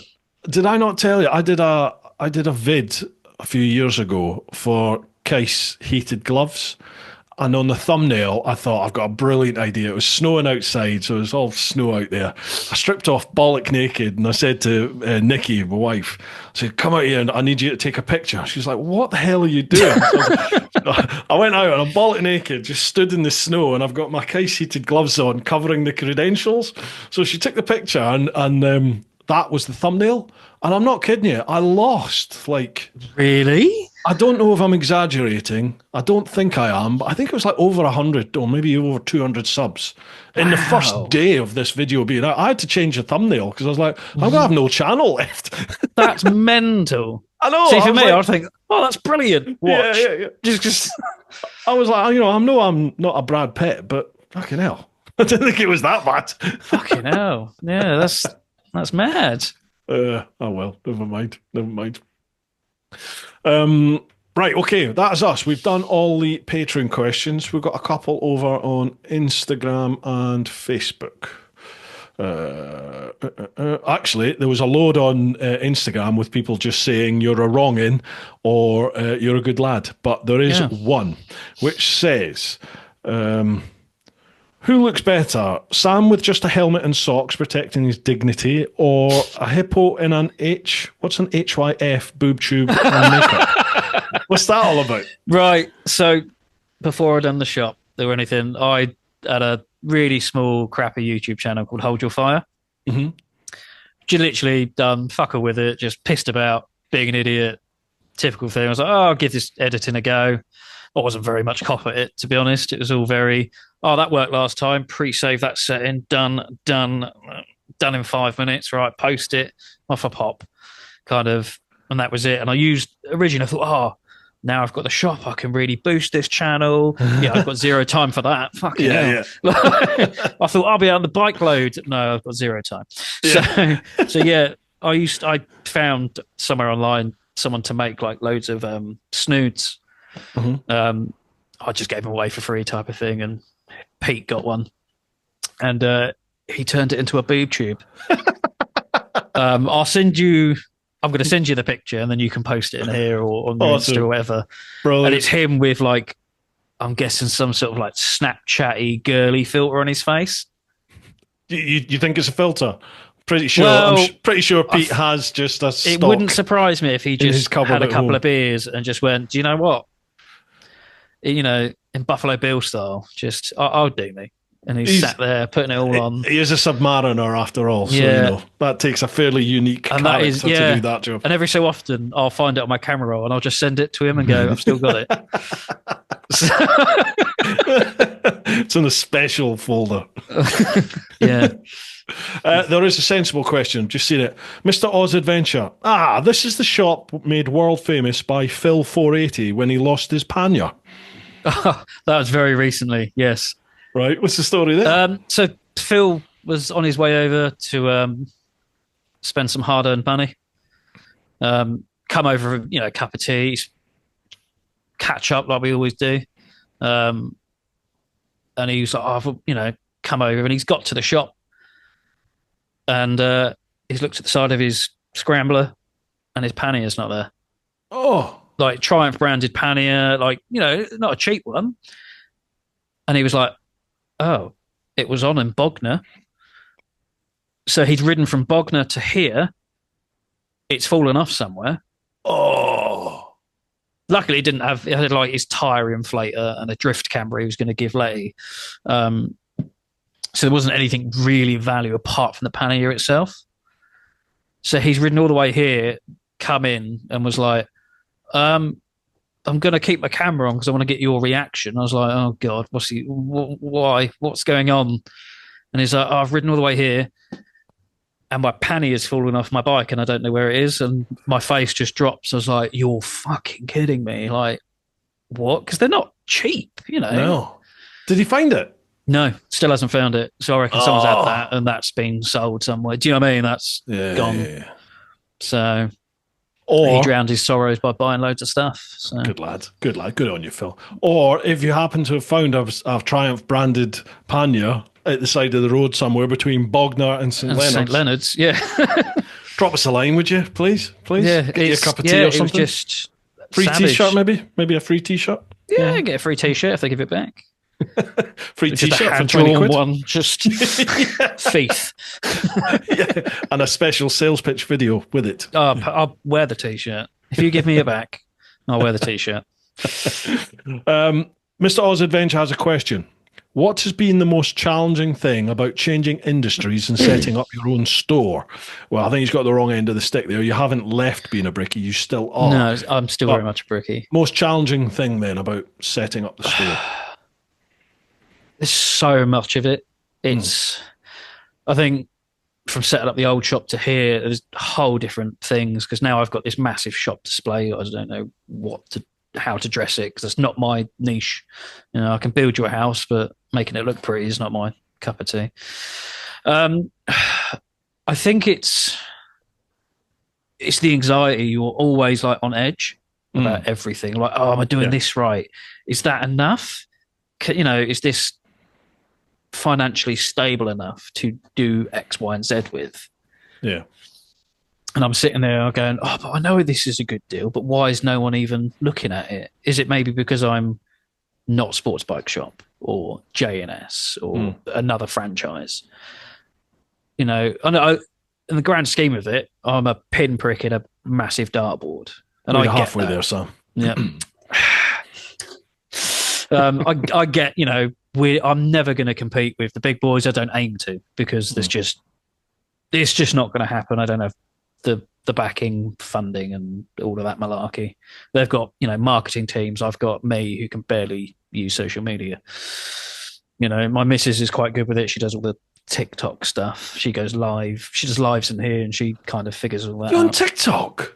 Well, the shop is. I don't run it. She does. I might have to get back on TikTok. I'll tell you what, mate. Account sat there. These kiddies, sidetracked, but these kiddies who are on their 125 making all this content, they've got bloody thousands of followers, and it's just them poodling about their own town. I don't get it. I can't figure it out. Social media is full of like shorts and reels of nothing. Like they're not. What is the content other than people some of it, just it's filtering or riding like a cock? I'm like, I don't get it. I personally don't. I'm sitting there like some of it. I'm like, okay, that was kind of funny, great, but I want to get my teeth into who you are as a bike. You know, like yourself, we watch you because of your long format, the tours, the reviews, the other bits you do. And I just don't. For me, I just don't get it. It must be a generational thing, maybe. The kids are younger. I want something from content. You know, if I watch, I want it either to make me laugh or I want some information from it. I want something in return for watching it. Oh, completely. But I see so much of the biking content from like so many different channels and accounts now, and I'm just like, well, what have I haven't got anything other than like obviously there's a lot of titillation now there with Doris's and sorry, that's the wrong thing to say. Like just tight t-shirts and pouting and all this, which you get in every industry, you know, fitness industries, everything you can think of. Sex sells, as you said earlier. That, you know, you get that. But other stuff that I'm watching, I'm just like, well, sometimes it's just a clip, it's just a bit of an onboard footage, and they've not done anything. They're just riding a bike. But it'll have thousands of views, hundreds of thousands of views, and you're like, no, I don't get it at all. I don't understand this. Like, how? No, I don't. Pass. Yeah, I think I'm just getting old, mate. I don't understand this. No. Anyway, right. Shall we move across to Facebook? There's a couple over there for us to chat through. First one from, hang on, Hippo Drones is there as well. Nope. I think he's mentioning his boob tube again. We've covered that, Pete. We've covered the boob tube. Here's the picture again, people. Please make sure you send me that. I will. I'll send it afterwards. Simo's asking one. Paul Simpson, what's your favourite cake with coffee and favourite place on a bike to have anywhere in the UK? Ooh. He says his is Farndale in North Yorkshire. Ooh. It's been ages since I've been to like other cafes because obviously I've been at the old one and then here. But it's only been like if I'm stopping off somewhere. But I think it's always going to be like a millionaire shortbread cake type thing for me. Oh, yeah. I'm always a soft spot for one of them. I have only been, I think, once, maybe twice, but I went to Baffle House out in Wales, and I really liked that. That's on my list to go. Lovely cake. Yeah. Great cake. Really like that place. There's a new one opened up by Loomies. Is that? Yeah. I went past it with Phil when we went to ABR, and it looks very nice. It's like an old pub converted into some petrol head's dream. Like they have like Lamborghinis outside and expensive cars a lot. Yeah, And I think if you've got like a Ford Fiesta, it's like, oh, can you go and park over there type of deal. But it looks like they've painted something on the side of the building, like coffee and stuff. It looks quite nice. I wouldn't mind having a peruse over there at some point in the summer. Okay, my big words. Peruse. Yeah, I know. That's it. That's your big word. It's my big word for the day. I got to admit, I don't usually go to bike cafes. Very seldom I'll pop out. Like today, I met up with Pete and Fish. Sometimes you'll just get a message on WhatsApp, won't you? Like, cake's needed. Yeah. Okay, yeah, no worries, and you go and meet up and go wherever. Actually, we have been to what's the Bodian Castle? Oh, Bodian Castle, yeah. Yeah, there's got a nice little cake shop there. It does, yeah. It's really nice out there. So I think that tends to be top of the list, I think, so far. I've been there a couple of times this year. But yeah, I don't often. Is it the custom cafe? Yeah, custom cafe round in between Eastbourne and Bexhill. That's the one. That was good. I like that. Where else have I been? Obviously, the Owl's Nest out in Wales. Yeah. See, I've never been there. Oh, you've got to go. I really want to go and do Wales at some point because I've done like the Triumph Experience Centre down there. But you've never just been for a huddle? No, I just haven't. I've got family down there, so I've got places to stay. I just haven't had a chance to piss off, so I might do it next year. Yeah, do weekdays. Don't do weekends. Weekends it'll be full of bikers and full bill. But weekdays is good. And they seem to have got over this madness about 20 mile an hour. Yes, yeah.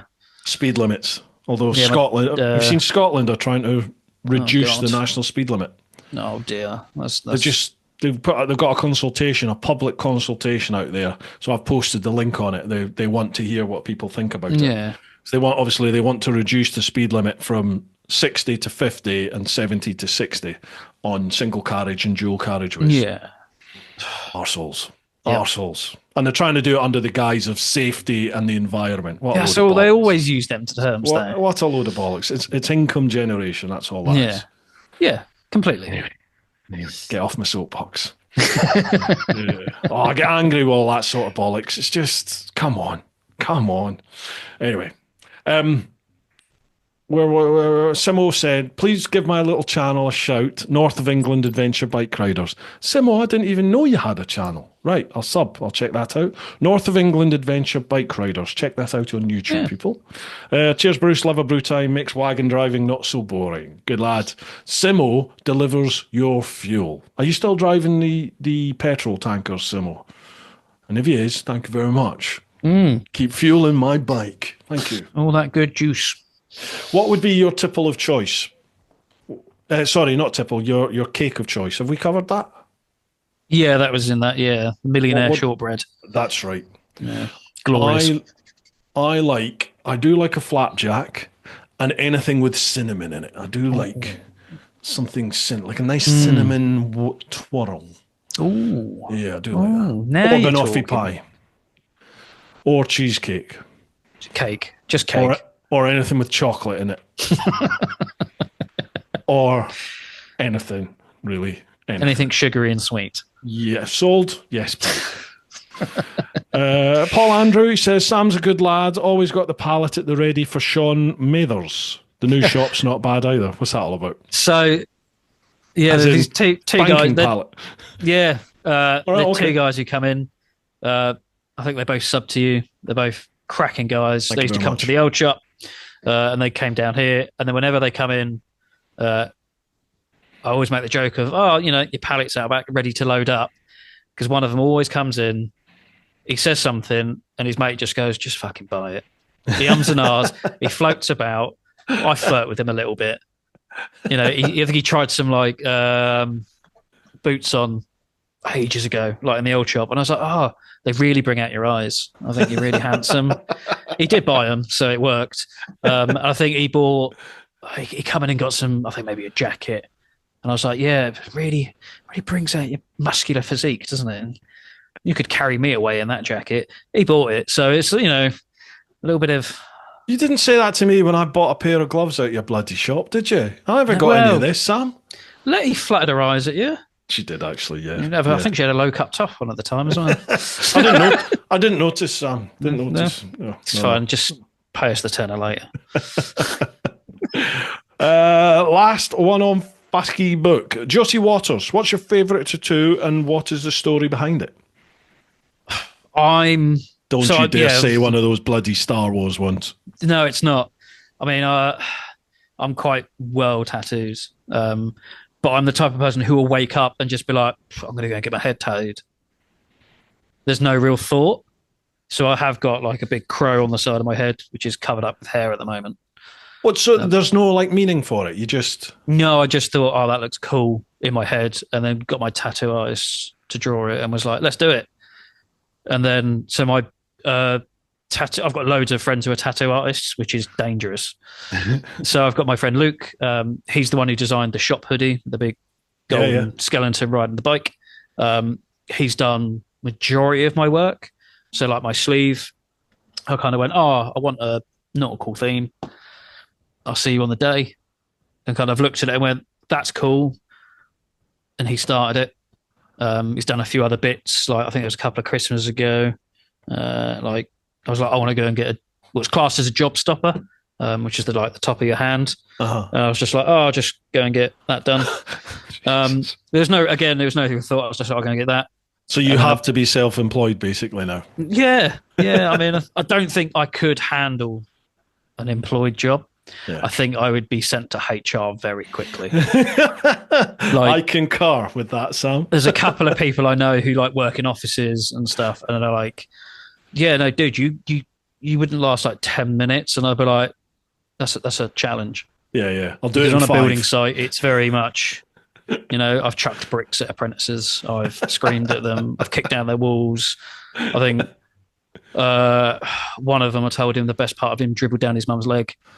Oh wow! So, wow. Yeah, it's very. But I've had it all done to me, and that's kind of how it is on site. It's very much character building. Yeah, the old Bill used to be like that. Like the crack was legendary. It was.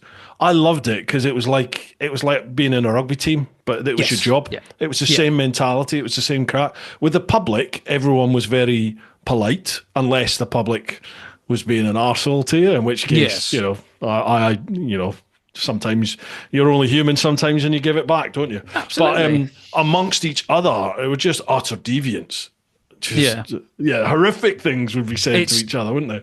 Yeah, if you could place a camera in like behind the scenes of something like that, or on a building site or anything, the amount of people who would be like brought up, cancel culture, the whole thing would be shut, and you would be like, but that's the way things are. And I think that people forget that and get too mandy-pandy. Yeah, definitely. So, and it's not,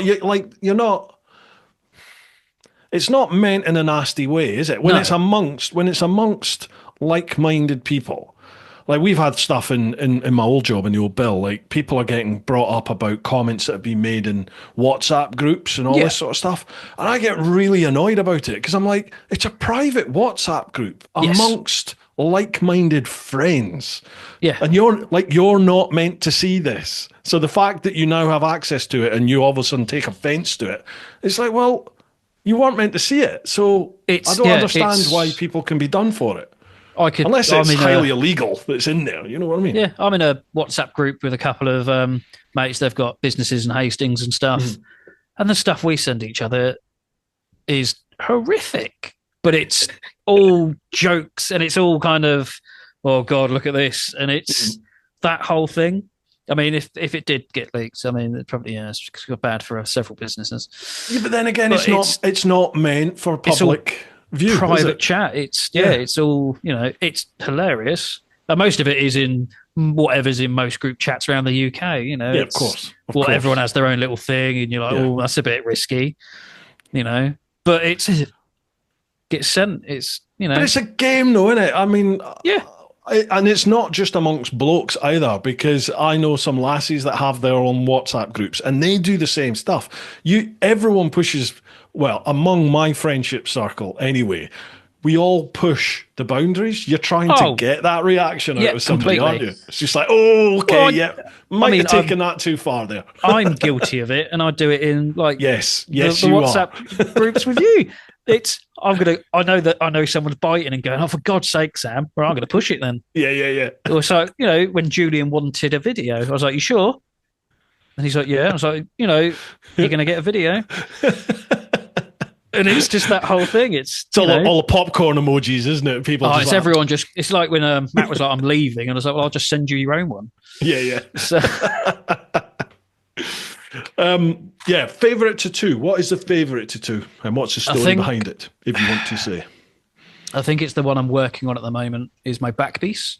So it starts from the top of my shoulders all the way down and covers my beautiful derriere. That's a big tattoo. It's fucking massive. It's knackering. Like, I'll sit for 8 hours, and it's. I mean, and that's one cheek. That is, oh, fat old ass. So yeah, it's a big Grim Reaper on his pale death horse with a castle in the background, holding a magic orb. Lights coming out everywhere, and then as you go down the body, there's a big pile of skulls that is my arse cheeks that's going to be on fire and things like that. So it's very detailed, full color work. So it's going to be very bright and pop in once it is done. What's the story behind that then? So I've put off my back for years because I was like, it's such a bit of prime real estate in a tattoo. You don't just want to get a mandy-pandy little bits and sort it all over. And it's taken me a while to get to the stage because I have a skin condition. So called psoriasis. It's like eczema, but very aggressive. And I have to take medication every 12 weeks and inject and all this bollocks. So I've had to wait for my skin to really kind of peter down. Yeah. And it was really bad on my back. So I got to the point I was like, right, skin is kind of holding at a level now I can probably risk a tattoo. Phoned my little Luke up and was like, yo, kind of, I think it's time. And he was like, oh, cool. What are you thinking? I was like, I'm not overly sure because it's such a big, big section. And he was like, oh, well, what style would you want? And I was like, I'll probably stick with my neo-traditional style tattoos because I quite like that. Big, bold lines, big, bold colours. Bold will hold. It's very in your face and it sits. It was that, or it's going to be a big Japanese piece because I quite like the Japanese style of tattooing. And I was like, I'm in an R. And for him, they're both of his like big trademark styles. So either one, he was just like, really excited. So I ended up going for the trad and kind of went, should we just go with some sort of weird Grim Reaper type thing? And he was like, I'll see you in a week. He's gone away and drawn it all. I've went round to his house just to get measured up before we actually started. Saw it and was like, sold, here's your money. And then we'd done the outline, and my friend Luke is a very talented tattoo artist and a very good friend. When I go for a session with him, it's not just like, client, customer kind of thing, right? Off you pop. We bully each other. He will annoy me, I will annoy him. I think when he was outlining my arse cheeks for fun, you get like a sanitizer spray he'll wipe down to get rid of the crud. Oh, right. I sprayed it in my arse. I was just like, no, got it. So I was just like, cheers, mate. I've now got to sit like this for like the next 3 hours, being like I pissed myself. So you love it. I love going to him because it's a friendly interaction. There's no like, just get on with it. It's just chilling with my mate. Yeah. And I've got another. Go on. Sorry, go on. No, I've just said I've got another tattoo artist friend called Matt. He's one of my best friends. He's done he's done my fingers. I kind of can go up to him and go, I've got a bit of space like here, fill it and do what you want with. And he will come up with some like crazy weird design and kind of that's his thing. And it's kind of, he learned when he was learning to tattoo, I think he was in his front room at the time, just tattooing on my leg. It's just, yeah, it's just crazy, but it's something I really enjoy. It's definitely my type of therapy. What was your first one? So on the picture of me in the helmet, if you look above the helmet, the big skull and the wings. Yeah. Yeah, that was my first tattoo at 17. On the front of the belly, just above your pubic bone. Yep. That was your first tattoo? Yeah, so that was my first tattoo just after I turned 17. I didn't tell my mum and dad. So the guy was dodgy as hell. Like, I can't even remember his name. I remember where the studio is. It's now like a takeaway pizza shop. He do a banging pizza. But yeah, so I kind of was like, oh, fuck it, yeah, let's try and wing it, because even when I was in school, I had a full-grown beard. The teachers used to go and get me to buy cigarettes for them. So I just, oh, yeah, all right then. I was like, oh, fuck it. I want to get a tattoo. Let's fucking go for it. Let's see what happens. And he was like, oh, yeah, I'll tattoo you. What do you want? I was like, I want a fuck-off skull with wings.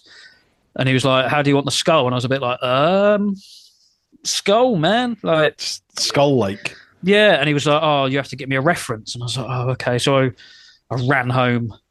Fucking goo. I just put human skull, that would do. Boff. Whack some gothic wings on it. Bang. Yeah, that would do. That looks cool. Literally gave it to him. He, done some changes and stuff. I'm 17 years old. Fucking pants down.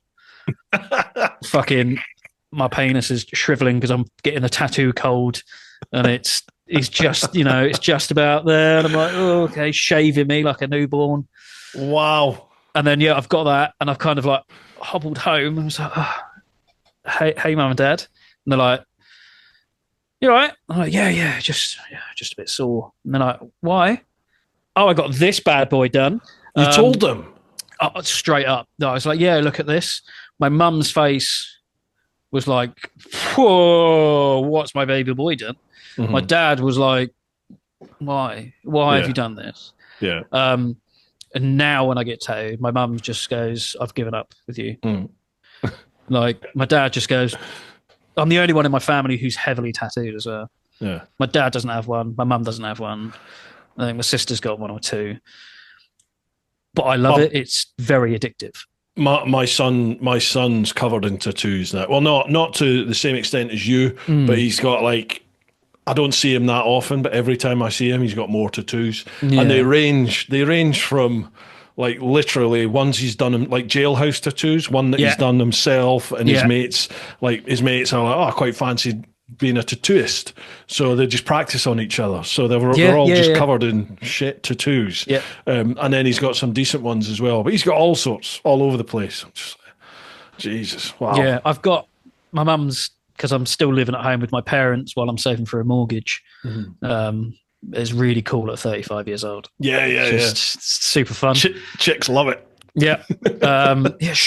Just put your face in the pillow. Leave him alone, Letty. Yeah, it's my face in the pillow. Yeah, I know. But it's like, I said to my mum, I was like, oh, right, once I got my back done, I'll probably go chest and stuff. And then I was like, oh, I want to get my throat done, like all up here and all that. And she was like, not under my roof. That's her one rule, is you're not touching your throat. She's fine with me getting like more of my head done. But I can cover that with hair. Yeah. I won't go on my face. I think that's my personal limit, is I won't go on the face. That's a bit much. I've got friends who have got it, and I'm like, that's cool for you. But for me, I think facial tattoos are still quite taboo. Yeah. Especially with people from work and stuff. And it still gives it a cross of, oh, that's not someone I want to be associated with. If you're a Maori or you live on a Polynesian island, I get it. Yeah, I mean, I love them style of tattoos, and I think they're absolutely fantastic. And if I ever got a blessing to go for Maori tattoos from an actual Maori family and all that, then I'd be like, that's something to consider. But I'd never touch a Maori tattoo otherwise, because it is definitely a sacred art. Would you get the tapping style? The ones where they tap it I would love to. Oh, absolutely love to. It's painful. I've seen it done. Yeah. And I was at Brighton Tattoo Convention years ago, and some guy was getting like his massive shoulder piece over there, and it was this tap, tap, tap, and he was proper grin and bearing, like agony. I would love to have it done, but just not to that extent. I think it's definitely I'm not that type of person, but a very spiritual and kind of thing to go through. Uh-huh. I think it's definitely something it's like you build up to do, accept it, and it's a whole journey. Yeah. Like most tattoos. Most people are just, I've got drunk in Shagaloof and got this fucking person's name on me. But I find tattoos are very soothing, and it's more about getting it done rather than, I've got it done for this reason. It's, yes, I've got this tattoo and it's fantastic, but I do very much relax and calm down while I'm getting tattoos. Mm-hmm. And I have been known to fall asleep. Wow. Where's been the most painful? Feet. Really? What, across the top of the feet? Yeah, I hate it. My Luke done it, and it was afterwards, my feet are swelled up like a pregnant woman's feet. Yeah. They're wrapped in clean film, and I had to walk home. I'd rather, like, my head, painless. I remember when I got this thing done here. Yeah, I remember the tattooist when he was doing mine. I didn't know what to expect, and I've got to admit, when he first started doing it, I was like, "Oh, hello, this is a different level to what I thought it." It wasn't agony, but it was like, "Oh, I know you're doing this." It's it's there, yeah. But there was a lassie across from me who was getting the bridge of her foot done. And the tattooist that was doing me, like, he said, "How you doing? You all right?" And I was like, "Yeah, not bad. It's a bit more painful than I thought it would be, but it's all right." And he said, "You should be glad you're not getting done what she's having done." I said, "Why? Is that painful?" And he said, "Mate, I can't even do that." He said, "That to me is the worst place you could ever have it done." He said, and she was just sat there having a conversation, a chat with the tattooist. They do say, like, the girls have a better pain threshold than blokes. It's just like, I think it's more like a biological thing. But they say they have the to bigger push the bloke, a watermelon out of a balloon knot, don't they? So sod that. I don't know why I chose balloon knot as the phrase. It's not even the right. Yeah, anyway, never mind. Sorry. I remember when I had this one done. I remember, like, I wanted full sleeves, and I was always thought I was going to get my chest and my whole back. That's what I always wanted done. Yeah, and I had that done, and it's addictive because I think the next day, if I'd gone back to the tattoo place the next day, I would have gone ahead and had the whole sleeve done, because it was just like, once you had one, it was just like, I want another one. I want another one. But cost was a big inhibiting factor for me. It is a big cost. It's I mean, so far my back's nowhere near finished. Like, and I think I've spent $2,500 on it so far. Wow. So my Facebook profile picture, the one you thought I was wearing a t-shirt, that's all ink. Yeah.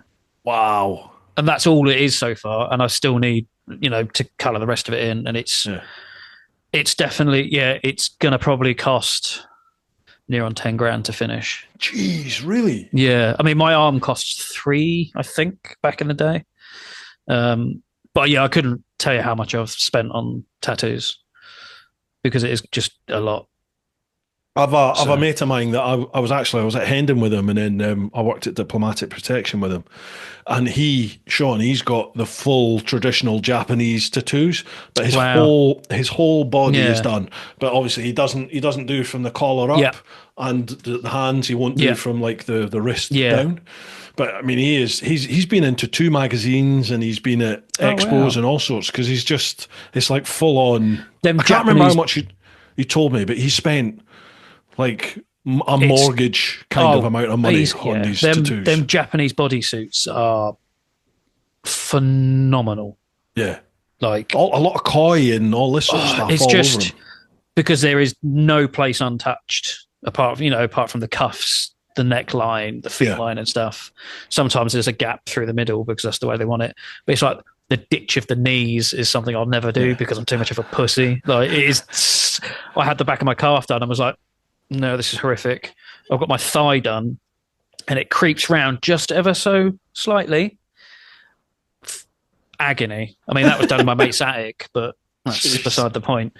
But that was so painful. I was like, how do these people get like the knee ditches done and stuff? I was like, What's the knee ditch? Is that behind the knee or yeah, behind just the knee? below Yeah. kneecap? All right, behind the knee. Yeah. Wow. Yeah, no, not at all. That's not, no. Couldn't be doing that. Wow. Blimey. Right, I think we spent an hour talking about tattoos. That's fine. Dude, that's all the questions. What do you want to talk about? I don't know. Have you got any questions for me?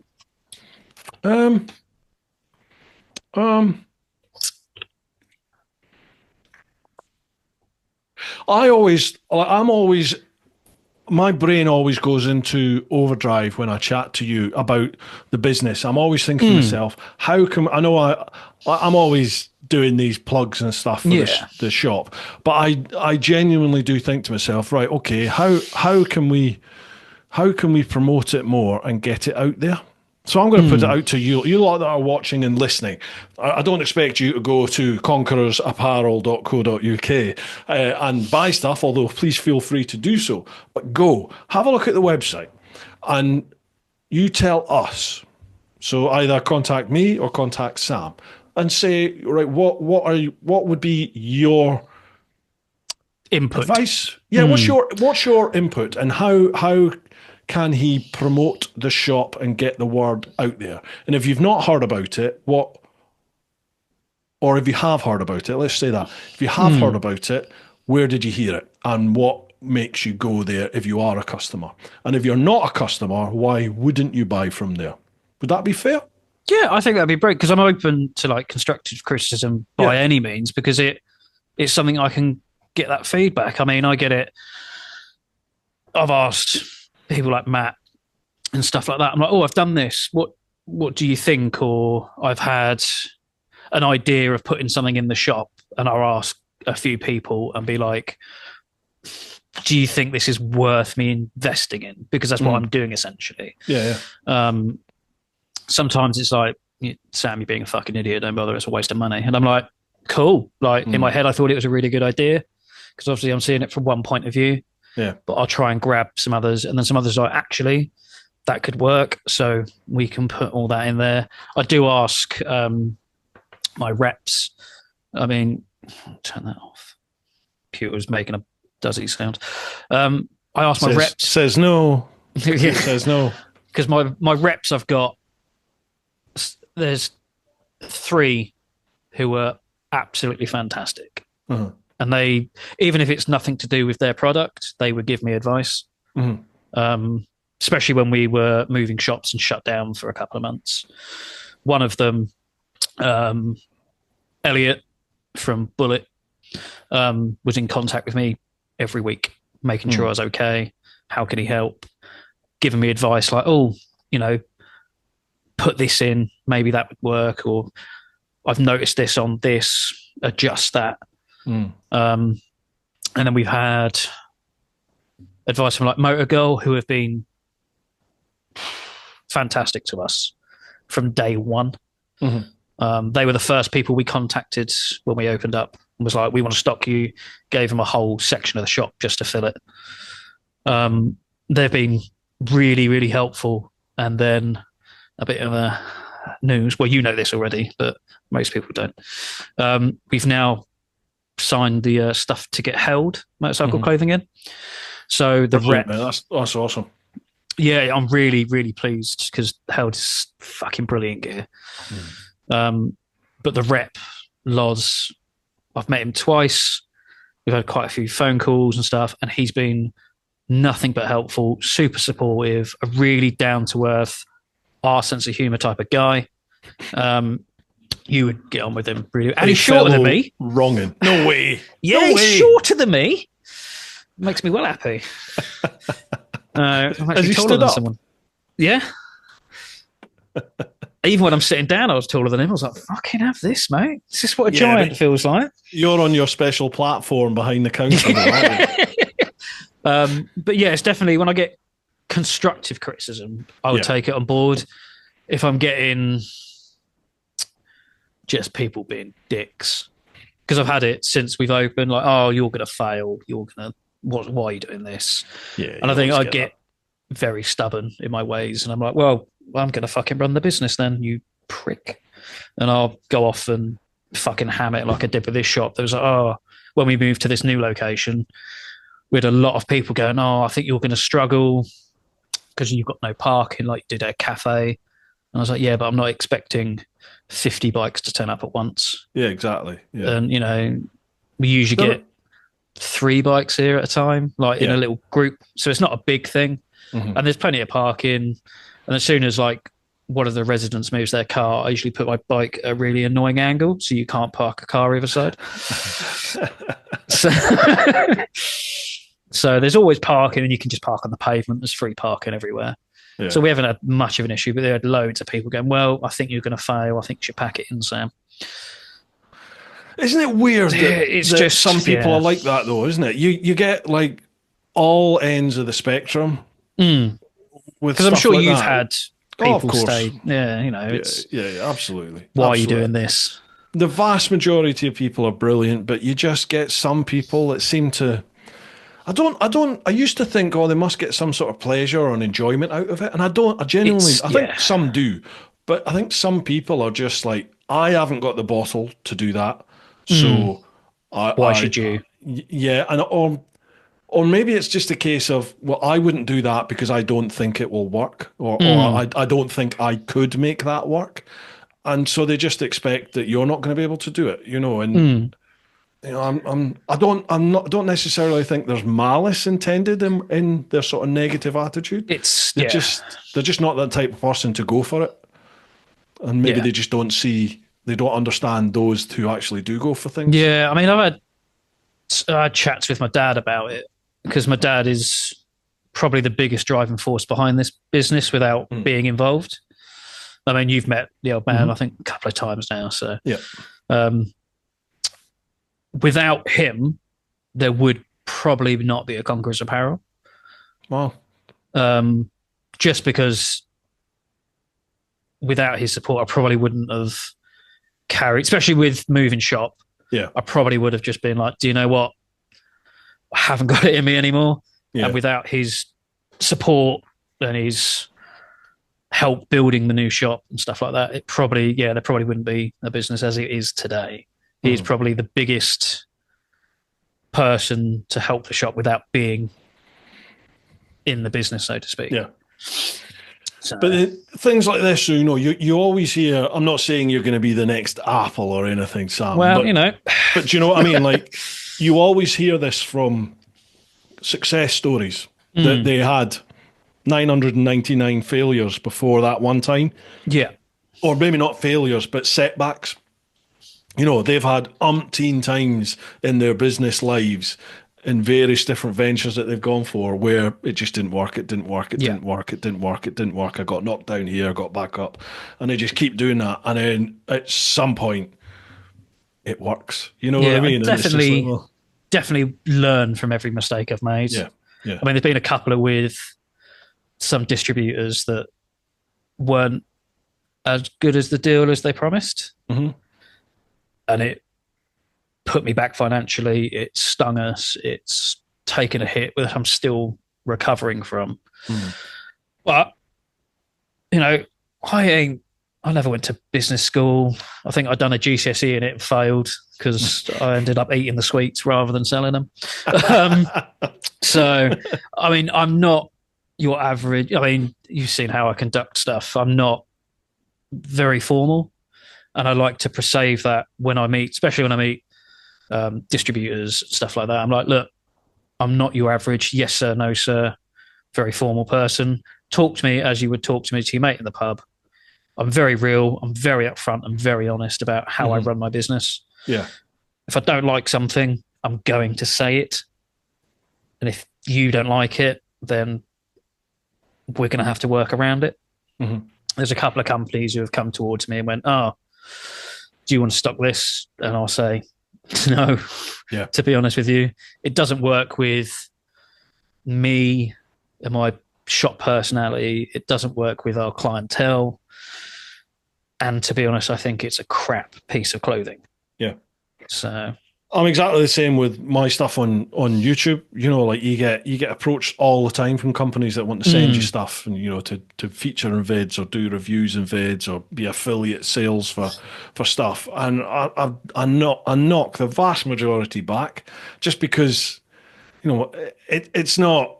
It tends not to be big, massive names that are getting in touch with Yeah. you. It's companies that they want that leg up, don't they? Oh, There's something for you. And I'm the same as you. I'll look at something and either go, okay, is it a quality bit kit? Is it worth the money? Is it worthwhile the money, the investment that a punter would make in it, or is it something I would use? And if it's none of them, I'm just like, well, no, I'm okay. I don't yeah. because if I'm not into it, I can't then. I don't feel like I can then make a decent vid on it because I'm just going to be like, oh, I don't really see the point in this. I've been sent it. There you are. Yeah. Do you know what I mean? I'm very much the same. Like I'll say to when especially when we get new customers in and people they probably think, oh, he's doing a bit of a sales spell, especially when it's a young rider with their mum or something. I go, look, I can give you the normal really breakdown of the technical side of things if you want. Or you can get your brutal honest answer of why I think you should be buying this jacket because I wear or use 95% of the stuff I sell. And then the stuff I don't use, my cousin might use, or Letty uses, or my dad uses, or my friends go, oh, can you get this in for me? And I use their feedback to go, look, this is why I put my belief in Krieger because they're the top of the game for travel stuff. Gotcha. Or Cardos because they're the best intercom systems in the world, which you can buy at conquerorsapparel.co.uk. Does the Fisters 10 discount work on them? It does not work on the Cardos, no. Because what? if I do, then I might as well just give it away because I actually make zero money. Yeah. And it is just financially, it's just, it just doesn't work. So I can't. No, I get you. But yeah, like if I can't, I get a lot of distributors going, oh, you should put Senna in your shop. And I'm like, no, because it is generally a terrible product. And I know probably people will be like, oh, well, you're on the, it's not, I'm a Cardo fanboy. It's the fact that Cardo works seamlessly and it's waterproof where Senna isn't. I think some of the latest top of the line models, I think, are now waterproof. Yeah, they've started weatherproof. Yeah, but when you buy a Cardo from us, if you're doing it in store, we fit it to the helmet free and go over it and all that bollocks. And I used to, if you bought a helmet from us, transfer your old intercom to your new helmet. And I've done a couple of Sennas. I didn't realize how much faff and chunky they were compared to like a standard Cardo Freecom. Really? I had to get my screwdriver out and fucking go through it, pull it all out, and it's like this far off the helmet. It's a lump, I was like, I couldn't get over it. Wow. And it was just fiddly, and I was like, this just doesn't seem user friendly, and that's my personal opinion from playing with it because I like to. When I get new kit in, I will sit and try it on or move in it and go, okay, so that's going to feel like that. And I'll sit on my bike for an hour outside the shop and see how it feels because it's the only way I know how to do things. Tell me you make engine noises. I have been known. I bet. I want to get a little bike in here just so I can go brum, brum, round at night, How's it go? Brum, brum. It's brilliant. Right, we're talking shite now, Sam. Yeah, I mean, when's that ever change? So, yeah, I know, mate. I know. But, right, dude. Anything else you want to cover? Yeah. So the ad. Oh, right. Yes. Yeah, I wanted to. So obviously, we had our window smashed a couple of months ago, which was just a drunk fighting himself in the reflection. So obviously, it was pretty gutting. Like waking up in the morning, coming down, and there's a glass everywhere, and I was like, "Oh, for fuck's sake, here we go." Yeah. Not what you all need. that, and I got sorted, and obviously pissed off, put it online, blah, blah, blah. I spoke to you about it. And then your message that really, it really hit me after that in a good way, like brilliant. So to whoever you are, thank you for doing what you did. It was, yeah, I would love to know who you are, but Bruce won't say anything because he's tight-lipped. No, I'm sworn to secrecy. Yeah, But basically, somebody heard about what happened. Bottom of my heart, it really did bring a tear to my eye. And I even ran into my mum and dad and was like, shit, this has happened. Like, phone Letty and was like, holy crap, someone's done this. I generally do appreciate it. And yeah, you know, it was a big thing. And I generally didn't think anyone would care. Kind of like, oh, you know, this has happened. And all right, it's gutting Sam, but right, day moves on, you know. And it did restore my faith in everyone. I was very touched when the person got in touch with me and said, I want a month sponsor for Sam's business. So it was, top work. Yeah. I was generally speaking, I was like, wow, you know, stuffing my face for the curry going, oh, mate, this is, fucking hell, this is brilliant. I was generally really appreciate it. And the whole clan you have, I don't think it gets said enough, really. The group of people you have surrounding you, be it, you know, the holidays, even I haven't been to a clan meet yet because I haven't had the time, but I'm aiming to get to a couple this year just because I need to actually do stuff and have some time off. But there's so many fantastic people who look out for each other. And it's not just people I've met, it's people who I've met through other people who are also in the clan. And I've made so many solid friends from the holidays that are just in regular contact. And it's just a good bunch of people that definitely restores your faith in people. What are these holidays you speak of? You mean my business trips, my work trips that I go on? Your work trips frequently.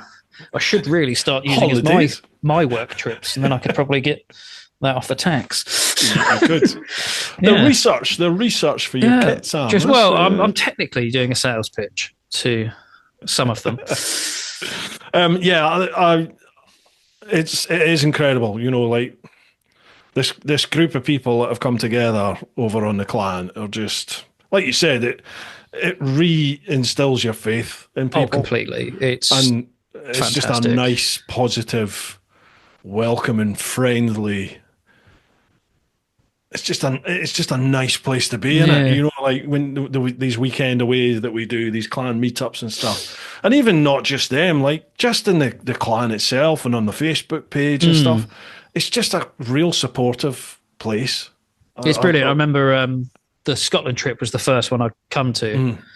I think you posted it on Facebook, and I was like, oh, if it's still there when I get home from work, I'll give Bruce a shout and try and get a spot. And yeah, great. I was on there. Didn't know anyone, kind of like get in the group chat a little bit and stuff. Rocked up to that hotel, wherever it is, I've forgotten its place. Didn't know a single person. It's pissing it down with fucking rain. No way, not in Scotland. Yeah. First person I see is Dale. Oh, you all right, mate? Are you here for the chicken strips tour? I was like, yeah, mate. It was like, great, I'll get you a beer. I was like, oh, I don't drink, but thank you. It's like, oh, what do you want? And it's just Dale. Do you know what I mean? Yeah. He's an absolute angel. He is. Salt of the earth, Dale. The whole lot of them made me feel really welcome because I didn't know anyone. I was just kind of off the off chance.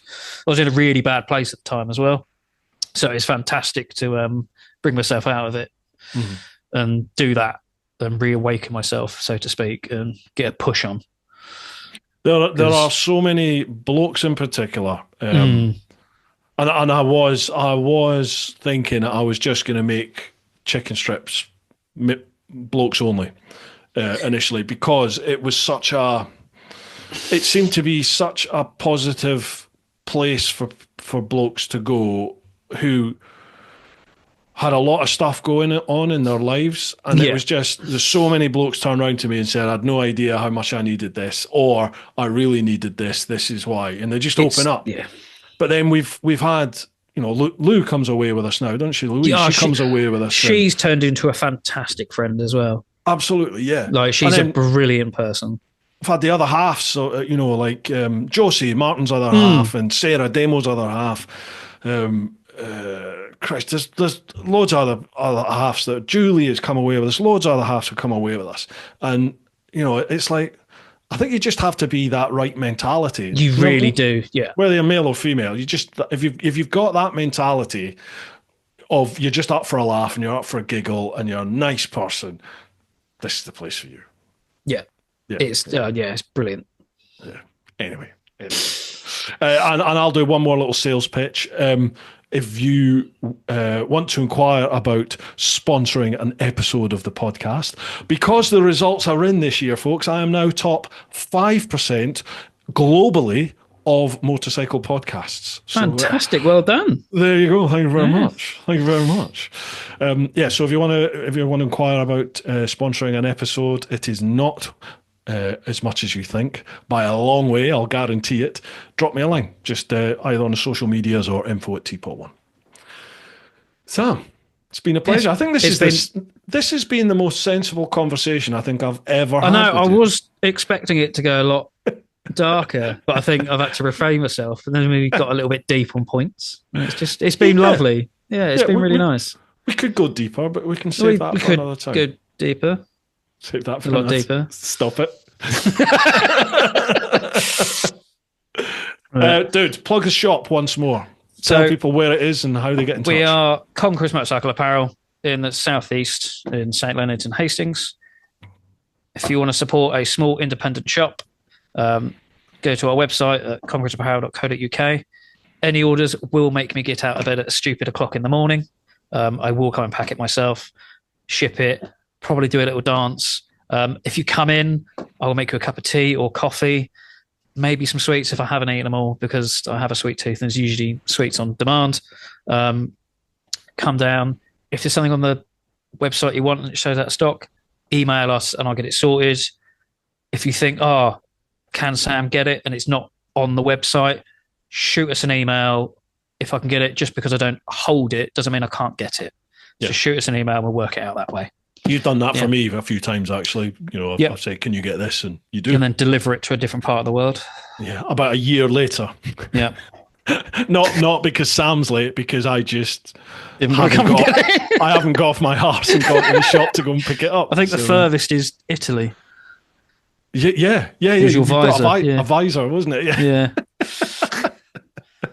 That's the sort of service you get, folks. Yeah. That is the sort of service you get.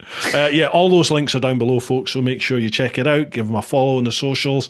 Share all that jazz. Mate, pleasure. It's been an absolute pleasure, dude. Thank you for spending your Friday evening with me. That's all right. Anytime, mate. And I'll pop into the shop for some more abuse at some point. Beautiful. We're waiting. Awesome. All right, folks, hope you've enjoyed this one. Keep doing your thing. Let me know what you thought about the episode in the comments down below. If you're listening to the podcast on, I think it's iTunes or Spotify, you can even leave a little rating. Obviously, 5 stars is preferable, but you do what you want.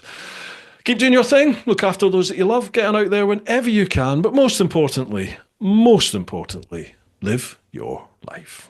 Ooh-ha! Awesome, mate. Right, let me stop that.